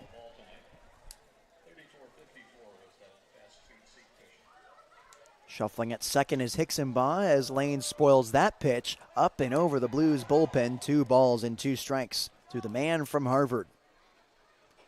He grew up in Newport Beach, California, was a valedictorian at his high school, and made the plane ride 3,000 miles to Cambridge, Massachusetts. 2-2, taken for strike 3. Fastball that hits the outside corner. Max Lane doesn't like it as he jets his neck towards the sky and slumps back into the dugout. And from our vantage point, and according to our technology, that was indeed strike 3. He's got to be a little more aggressive in a 2-strike count, especially with how wide we've seen this umpire's strike zone be at certain points in this ballgame. I think even without the umpire tendencies, that did look like a strike from our vantage point. But Lane goes down looking, and now there's 2 outs here in the 7th as Tollerman looks at ball 1.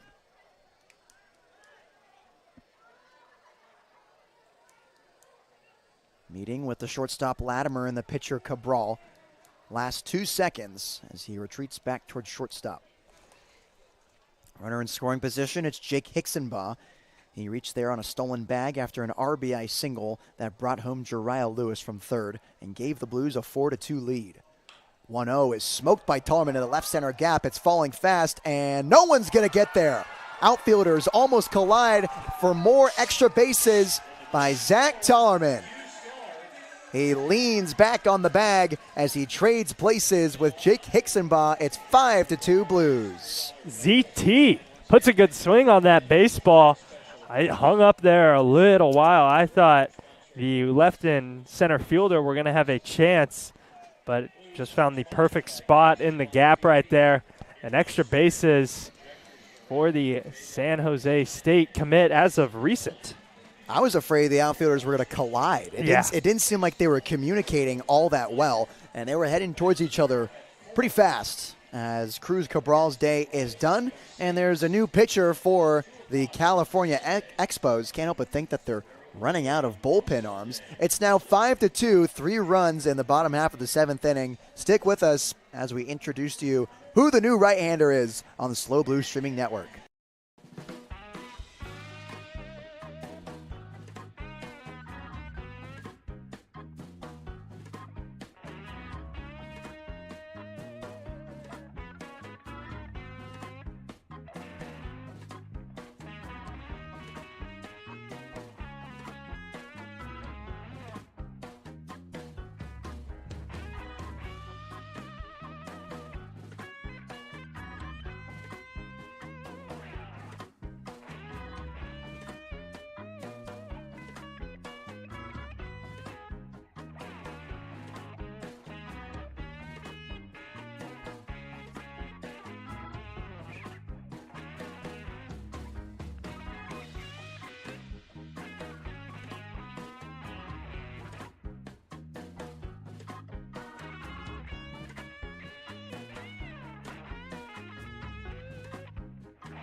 New pitcher for the California Expos, it's Jordan Versteeg.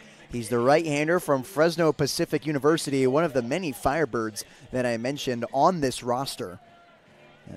Summer League team from the Central Valley as he takes a few warm-up pitches. And there was a moment here where he went to enter this game wearing white sleeves, and that's a big no-no in baseball. It makes it very difficult for hitters to pick up the pitch, so they've outlawed wearing such a thing for pitchers, just like you can't wear sunglasses and things of that nature. And so as he was heading out to the mound, he had to undress torso up, reveal the physique. Yeah, tarpless, just like the Blues were yesterday during batting practice. Yeah.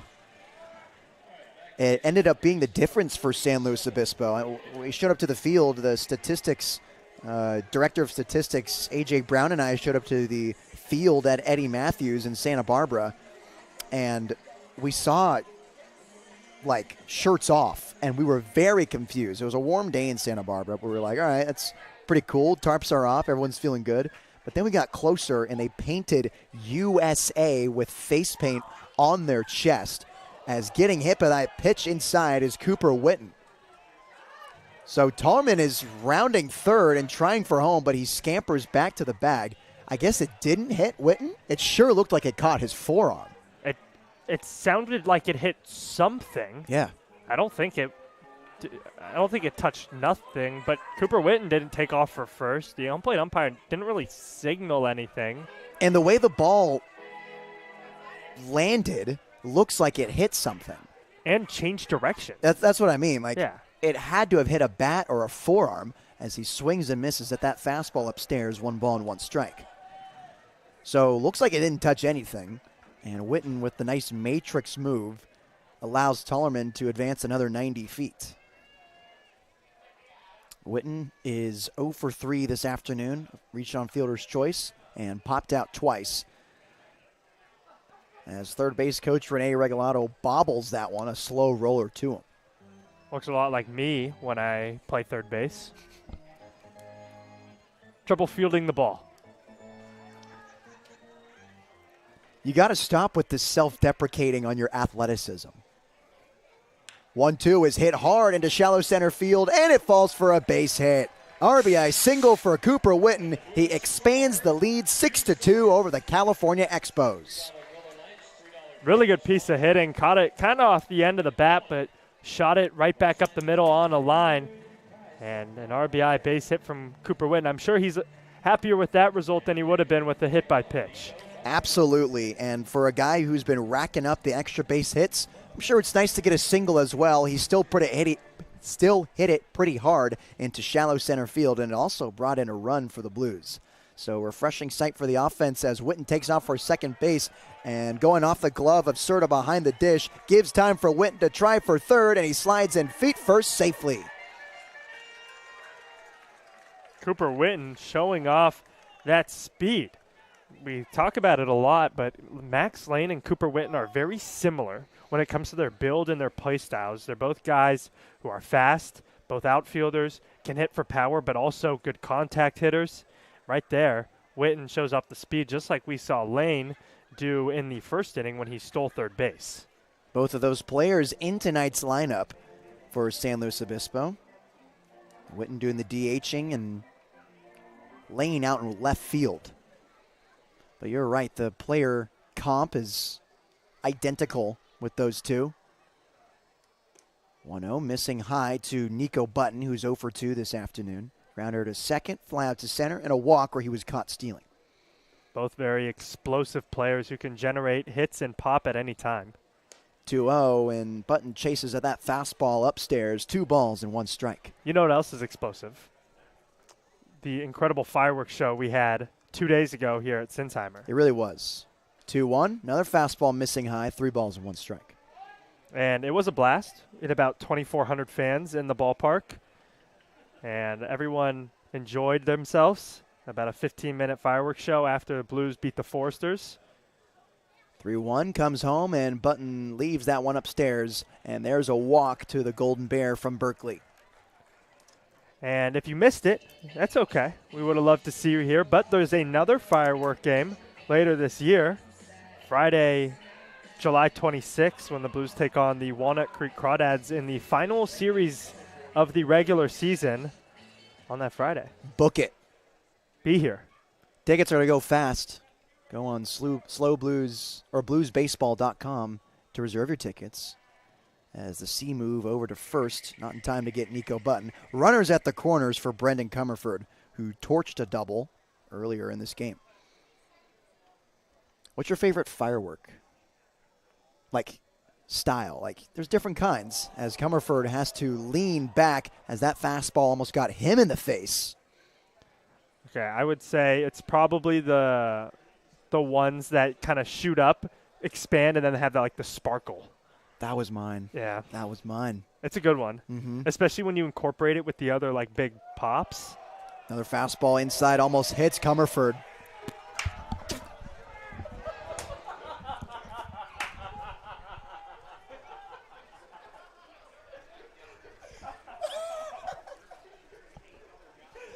Two and 0 to the Ohlone College infielder with runners at the corners. Here's the 2-0 offering. This is up and inside again. Doesn't have to move out of the way as much on that one. 3 straight balls. The first one started right up near his head, and progressively they've gotten a little bit closer to the plate, but all of them still very, very near to his face. Middle infield playing deep as the 3-0 comes home. And there's a 4-pitch walk to the Ohlone College infielder. Base is full for Bryson Hoyer, who led off this inning. I was just going to mention that the Blues have now batted around. You mentioned it started with Hoyer, who walked, a ground out, then another walk from Jariah Lewis, an RBI hit from Hicksonbaugh, a strikeout looking from Max Lane, Tollerman with a double, an RBI double that is, Witten with an RBI single, Button with a walk, Comerford with a walk. Now it's Hoyer back up there. And so we talked about how the game yesterday between the Blues and the Foresters showcased a new hitting approach for the Blues as they were able to scratch across multiple hits throughout different innings. And they didn't have a blow-up frame yesterday, and they were able to come across with the win. They're having a blow-up frame here as the ball gets out of the way from the catcher, Serta, but slipping at third base is Witten. So everyone stays at their stations as the UW Husky could not find his footing. And so today the Blues are resorting back to their familiar style of hitting where it takes a while to load and they'll grab a couple of hits early on, but then they'll just explode in the final third of the game. Here's the 1-0 to Hoyer, and he swings and misses at the fastball high. 1 ball and 1 strike. And although this late game explosion, I do like the fact that they scored runs in 2 different innings. They had a really good opportunity to score more runs in the 5th, but left them loaded. 1-1, that's high too. 2 balls and 1 strike. That definitely has been something they struggle with. They just get too far behind and then sometimes too discouraged to make a late inning comeback, and they just end up losing the games. Hoyer swings and misses for strike 2 on a breaking pitch, inner half of the zone. He holds his black barrel from his armpit as he resets, digging back into the left-handed batter's box. The switch hitter hitting lefty against the right-handed Versteeg just came in to replace Cruz Cabral, as there's a breaking ball taken for strike 3. Hoyer knew it right away. The Blues leave him loaded, but not before they pick up 4 runs in the home half of the 7th. We'll go to the 8th, 6-2 Blues. For Ryan Giacomini, I'm Nate Mills on the Slow Blues Streaming Network.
Omar Reynoso back out there in the 8th inning of this Blues ball game as they're now up 6-2 over the California Expos. A 4-spot in the home half of the 7th inning came through when they needed it.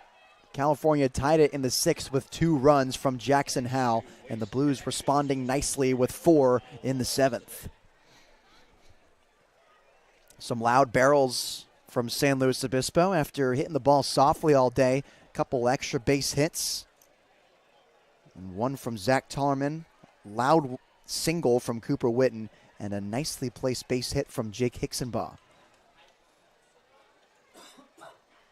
Tollerman playing well off the bag at first as the 1-1 comes home to Orrin Hershenkorn Jr. Facing Reynoso for the first time this evening. He's 0 for 2. Reached on error in the 3rd and flew out to center field in the 6th. Wide gap up the middle as the 2-1 misses low. 3 balls and 1 strike from Reynoso. 2 pitchers warming up in the Expos bullpen. SLO is riding a 2-game win streak, wants to make it 3 here against California. They're 10-9 in conference play, 19-10 overall in the 30th game of the season. As this one's hit in the air to center field, Lewis cruises in on it and makes the grab one-handed for the first out of the inning.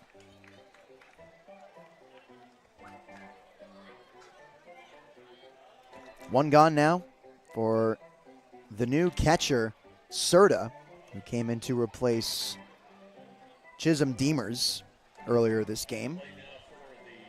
And Serta's got the red batting gloves in his back pocket as well as the red oven mitt. So he's got 2 pairs of batting gloves, one on his hands and one in his pocket. And I understand it's for the swag, but I was just telling Ryan this in between innings that I was never a flashy player. I didn't have drip like that. I never showed emotion. So I don't know if I'm one to talk about drip as that curveball goes underneath the barrel of Serta. Nice break to it. And drip, for those at home, swag, moxie, gear. I don't know. I've just never been on the side of the gloves in the back pocket as there's the hezzy from Reynoso. He knew it right away, and Serta goes down looking. Yeah, I'm not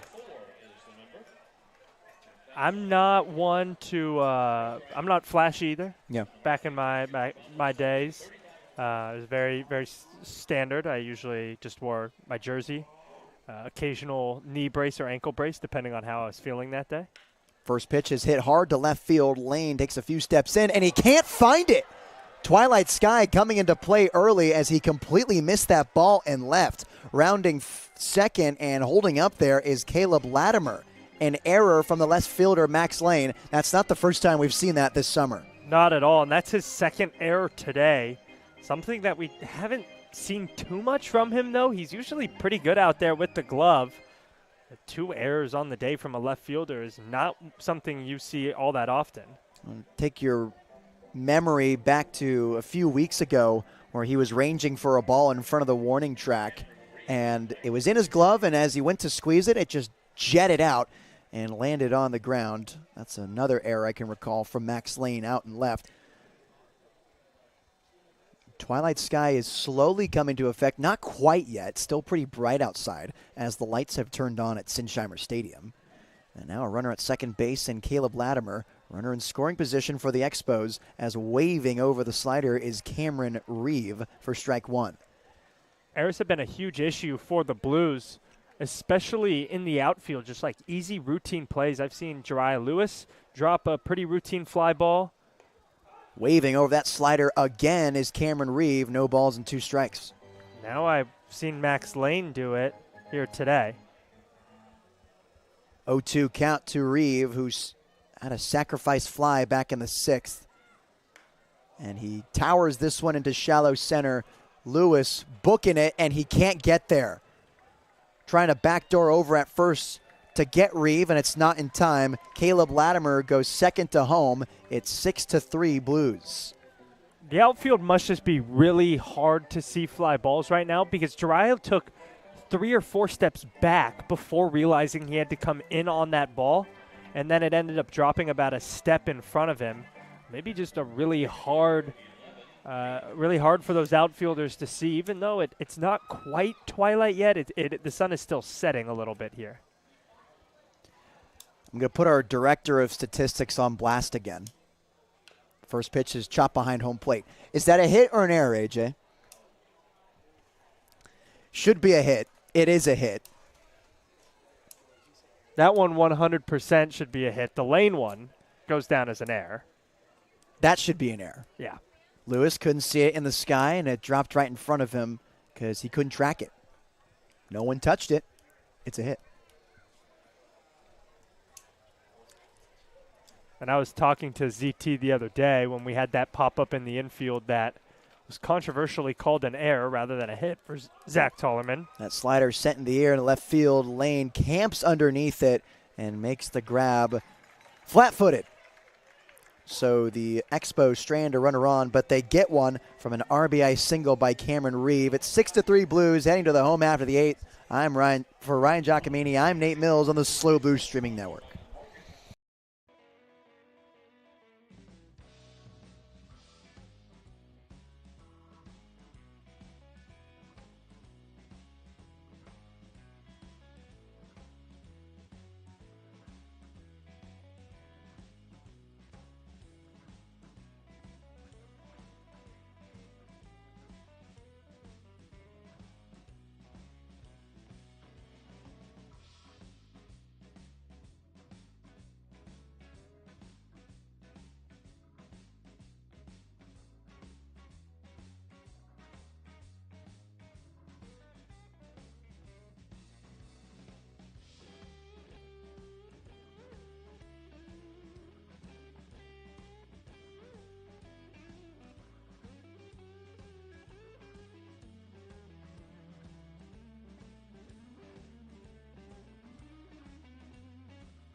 Bottom half of the 8th is brought to you by Studio Design Group Architects. You can find them at sdgarchitects.com. Studio Design Group Architects. For 40 years, they've designed buildings with one thing in mind: people. Leading off this inning, it's Sebastian Lopez, Jariah Lewis, and Jake Hicksonbaugh. After batting around in the 7th and putting up 4 runs, the Blues surrender 1 at the top half of this inning, and now it's Lopez's job to try to collect his first hit of the season. Struggles for Lopez this summer. He did hit a ball hard on the ground on the left side of the infield for a ground out. So inching closer to finding a hole as fouling that one straight back in front of the press box for strike 2 is the Redbird from Seattle University. Here's the 1-2 count to the right-handed hitting third baseman, and it's a sweeper missing outside, 2 balls and 2 strikes. You mentioned he's still looking for that first hit on the season. In his last at-bat, he grounded out, but it kind of got the umpire didn't do him a favor on that second strike call that missed by about 8 inches. Is that all? Yeah. Lopez fouled it straight back to stay alive at 2-2. Second offering is chopped on the ground, left side. Latimer coming in on it. Here's the throw on the run, and it's in time to retire Lopez for the 4th time today. A ground out to short, just like he did last at bat. And there's 1 gone here in the 8th. Now it's Jariah Lewis, who walked in the 7th and came around to score. He also singled in the 5th. That's the first hit since the game against the OC Riptide a few days ago, where they lost 13-4. That triple he had in the 9th inning, He came around to score on a throwing error.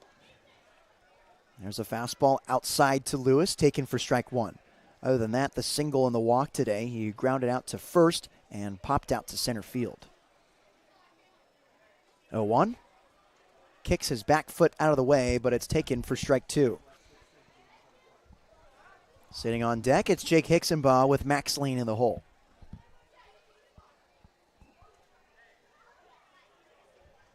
Here's the 0-2. Lewis hits it off the hands on the right side. Ranging to his left is Reeves, and the throw is offline. Jariah Lewis with an infield base hit, his second of the evening. Showing off the speed right there. Jariah Lewis is a known speedster, and we've seen it a few times today. He stole 2 bags. He went from first to third on a singular wild pitch, and now beats out that infield hit. Doing it all today as he cued that one on the right side. That bought him some time on the slow roller to reach first as he thought about going towards second, but retreats on the aggressive secondary lead. Jake Hixenbaugh leads the first offering upstairs. 1 ball, no strikes. Hixenbaugh got an RBI single in the 7th, going the opposite way with a fastball up in the zone as the pick back to first is not in time to get Lewis. He also stole a bag and came around to score on the RBI single from Cooper Witten. Long hold from Versteg as the 1-0 comes home. Hixenbaugh swings and misses. The throw beats Lewis, and the tag doesn't. Nice catch and release from Serta behind the dish. Lewis didn't get a great jump. At the tag by Latimer is late, and there's another stolen bag for Jariah. Very close play. A very good throw by Serta to make it as close as he possibly could, but Jariah just showing off the wheels and a good slide to get in there safely. And he just glides to bag, and he's doing it again here at third. Another stolen base for Lewis. 4 on the evening. Jariah's total now up to 11. Don't look now. Hixenbaugh with another run 90 feet away, sends this one into center field. Shallow for Hirschkorn as Lewis tags up. He races home, and the throw is offline. Sacrifice fly for Jake Hixenbaugh. Good at bat from Hixenbaugh, lifted up in the air once Jariah gets over to third. Get the RBI and an extra insurance run for the Blues. And the fact that Lewis was able to score on a pop fly that was that shallow in left center just shows you how fast he is. We've been talking about it, his speed, his entire time on the base paths this inning. And he just keeps showing us why as Lane fouls this one right in front of the press box. Almost landed in front of Ryan and I on the table. But it lands in the marketing tent, and that's strike one to Max Lane, who's 1 for 4 in the day. He has 2 stolen bases of his own when he reached on a single back in the first, and he spoils that one up and out of the stadium, no balls and 2 strikes.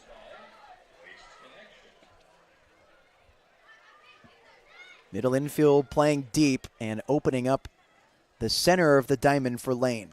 As he swings and fouls this one straight back, no balls and 2 strikes. He's looking to hammer something right now. Yeah, he is.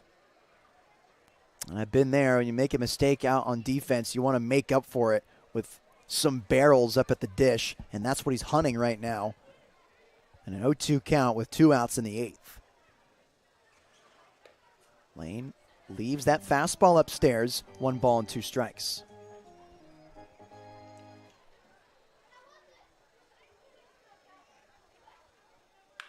Hits this hard into shallow center field, and that falls for a base hit. Nice barrel from Max Lane. That's his second knock of the day, and it comes with 2 outs in the 8th. Another good piece of hitting from Lane. He's been showing off the bat today, even though he struggled a little bit out there with the glove. 2 hits, and another time he got on base. Just roped that one. 97 miles an hour off the barrel of Max Lane, and he's at first with Zach Tellerman up. He doubled his last time up in the 7th, and he roped it in the left center gap. He's late on this one, though, as he fouls it up and out of play, and another nice grab from a lucky fan out there. They'll get to keep that baseball. He made a great play right in front of the sinks out in front of the bathrooms and then handed it off to a little kid. Tons of feel. 0-1, slide step coming home, and Tallman softly hits this to the second baseman in Reeves, and the side is retired. 7-3 lead for the Blues. We'll head to the top of the ninth inning. San Luis Obispo looking to close this one out. For Ryan Giacomini, I'm Nate Mills on the Slow Blues Streaming Network.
Top of the ninth inning, and Omar Reynoso is the man to close it. Hunter Jansen, Justice Laughlin, and Nick Almanza due up in the top half of this frame, as there's a nice scoop there from Nico Button behind home plate. The slider missing outside, 1 ball, no strikes. A couple of loud barrels that past inning from Jariah Lewis and Max Lane. Lane really smoked his single in shallow left center at 97 miles per hour. That was his second base hit of the day. Lewis came around to score on a Jake Hicksonbaugh sacrifice fly that was hit into shallow left center field after Lewis stole 2 bags. And that was stolen base number 3 and 4 on the night for Jariah.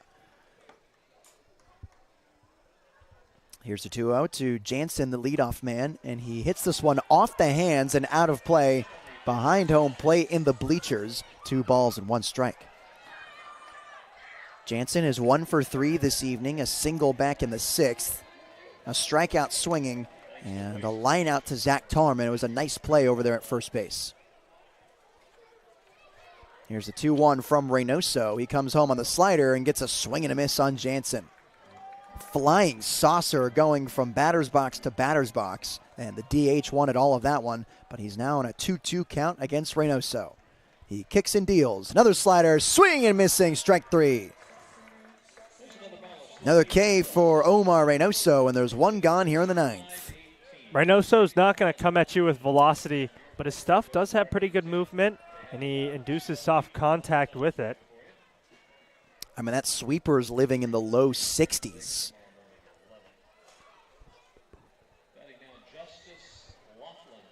So it's Justice Laughlin. He's also 1 for 3 on the day. A single back in the 7th, a strikeout swinging in the 5th, and a grounder to 3rd in the 2nd.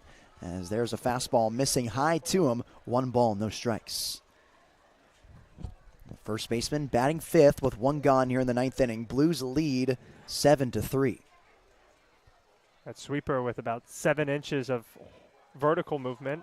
There's another one as it's towered into left field. Lane coming in on it, and he makes the running grab against the twilight sky for the 2nd out of the inning.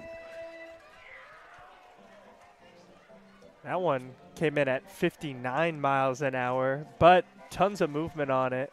Sent around the 8 to 9 inches of, how much? 15 inches on that one of horizontal break. Whew. On that slider. So it's not fast by any means, but the movement induces that soft contact. So now it's the left-handed hitting in Nick Almanza as he looks at another sweeper for strike one on the inside corner. You mentioned all the steals Jirai has. The Blues have 7 on the night. It reminds me a lot of kind of the identity they built early in the summer. So that one's fouled back. In game 2 of the year, the Blues had 6 in that game, and it was just rampant for the Blues early in that year with E.J. Royal and Hicksonbaugh at the top of the lineup. I mean, in game 3 of the season, E.J. had 3 stolen bases. Hicksonbaugh had 3 stolen bases. They're just all over the base pass. 0-2 hits Nick Almanza as he reaches first safely on the second hit by pitch of the afternoon for the Blues. First one from Reynoso. After 2 quick outs, hit batter and Nick Almanza, and now it's Isaac Mandujano. The third baseman is 0 for 3 today. A grounded to short, a fly ball to right, and a 6-4-3 double play. Comerford to Hicksonbaugh to Tollerman. Standing with his hands on his head is Almanza at first. As Reynoso kicks and fires on the first offering, and it's a sweeper missing inside. 1 ball, no strikes. A little update on the Sonoma Stompers and Walnut Creek game. No longer a stalemate at 0. The Stompers have taken the lead in the top of the 5th inning, 1-0 over the Dads. Walnut Creek currently riding a 7-game winning streak at first. There's a fastball missing high to Mandujano. 2 balls and no strikes. Scratch that. It's now 4-0 Sonoma. Sonoma tied in second place with San Luis Obispo. 4 games back as this one sent into the air in left field. Lane stutter stepping, now backpedaling towards the ball, makes the grab, and that's the ball game. Blues take the victory in the non-conference matchup against the California Expos, and they're streaking. 3 wins in a row, 2 against Santa Barbara, and now 1 against California. Just really good hitting, 1 through 9 in today's lineup. The Blues getting it done all over. I mean, you had a double from your 7-hitter in Comerford. You had base hits and RBIs from the 2-hitter Hicksonbaugh, the 5-hitter Witten. So just all around very good and consistent hitting from the Blues in today's ballgame. And the Blues prevented the mid-game lull. They collected 2 hits in the 5th. One of them came around to score. Max Lane had a hit in the first inning, but it was 1 through 4 where the Blues fell asleep at the wheel a bit and picked it right back up in innings 7 and 8. Most notably that 7th inning where they put up 4 runs against California. Double from Tollerman, a single from Hicksonbaugh, a single from Cooper Witten, and 4 walks helping fuel the win for San Luis Obispo. And just another feel-good win for the Blues here. It's not a conference matchup, but it's just nice to collect a W in front of a home crowd every night at Sinsheimer. That is indeed a pretty good sizable crowd here. Really good ball game between these 2 ball clubs. The Blues will look to carry this into tomorrow's game, which is a league contest. We're kind of hoping for the Crawdads to come back and win the game over the Stompers so that they don't lose that second place spot. If they do, they'll just have to hope that the Crawdads get a win tomorrow instead.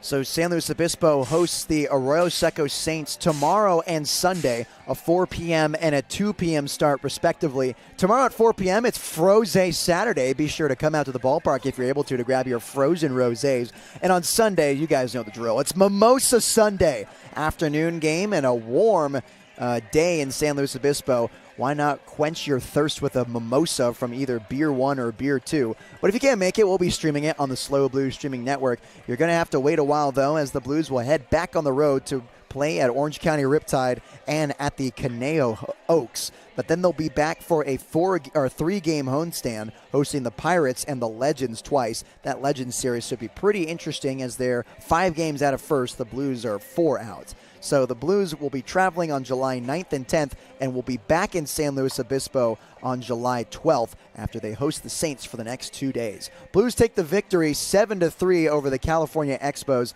Thank you for tuning in on the Slow Blues streaming network. For Ryan Giacomini, I'm Nate Mills. Thanks for watching.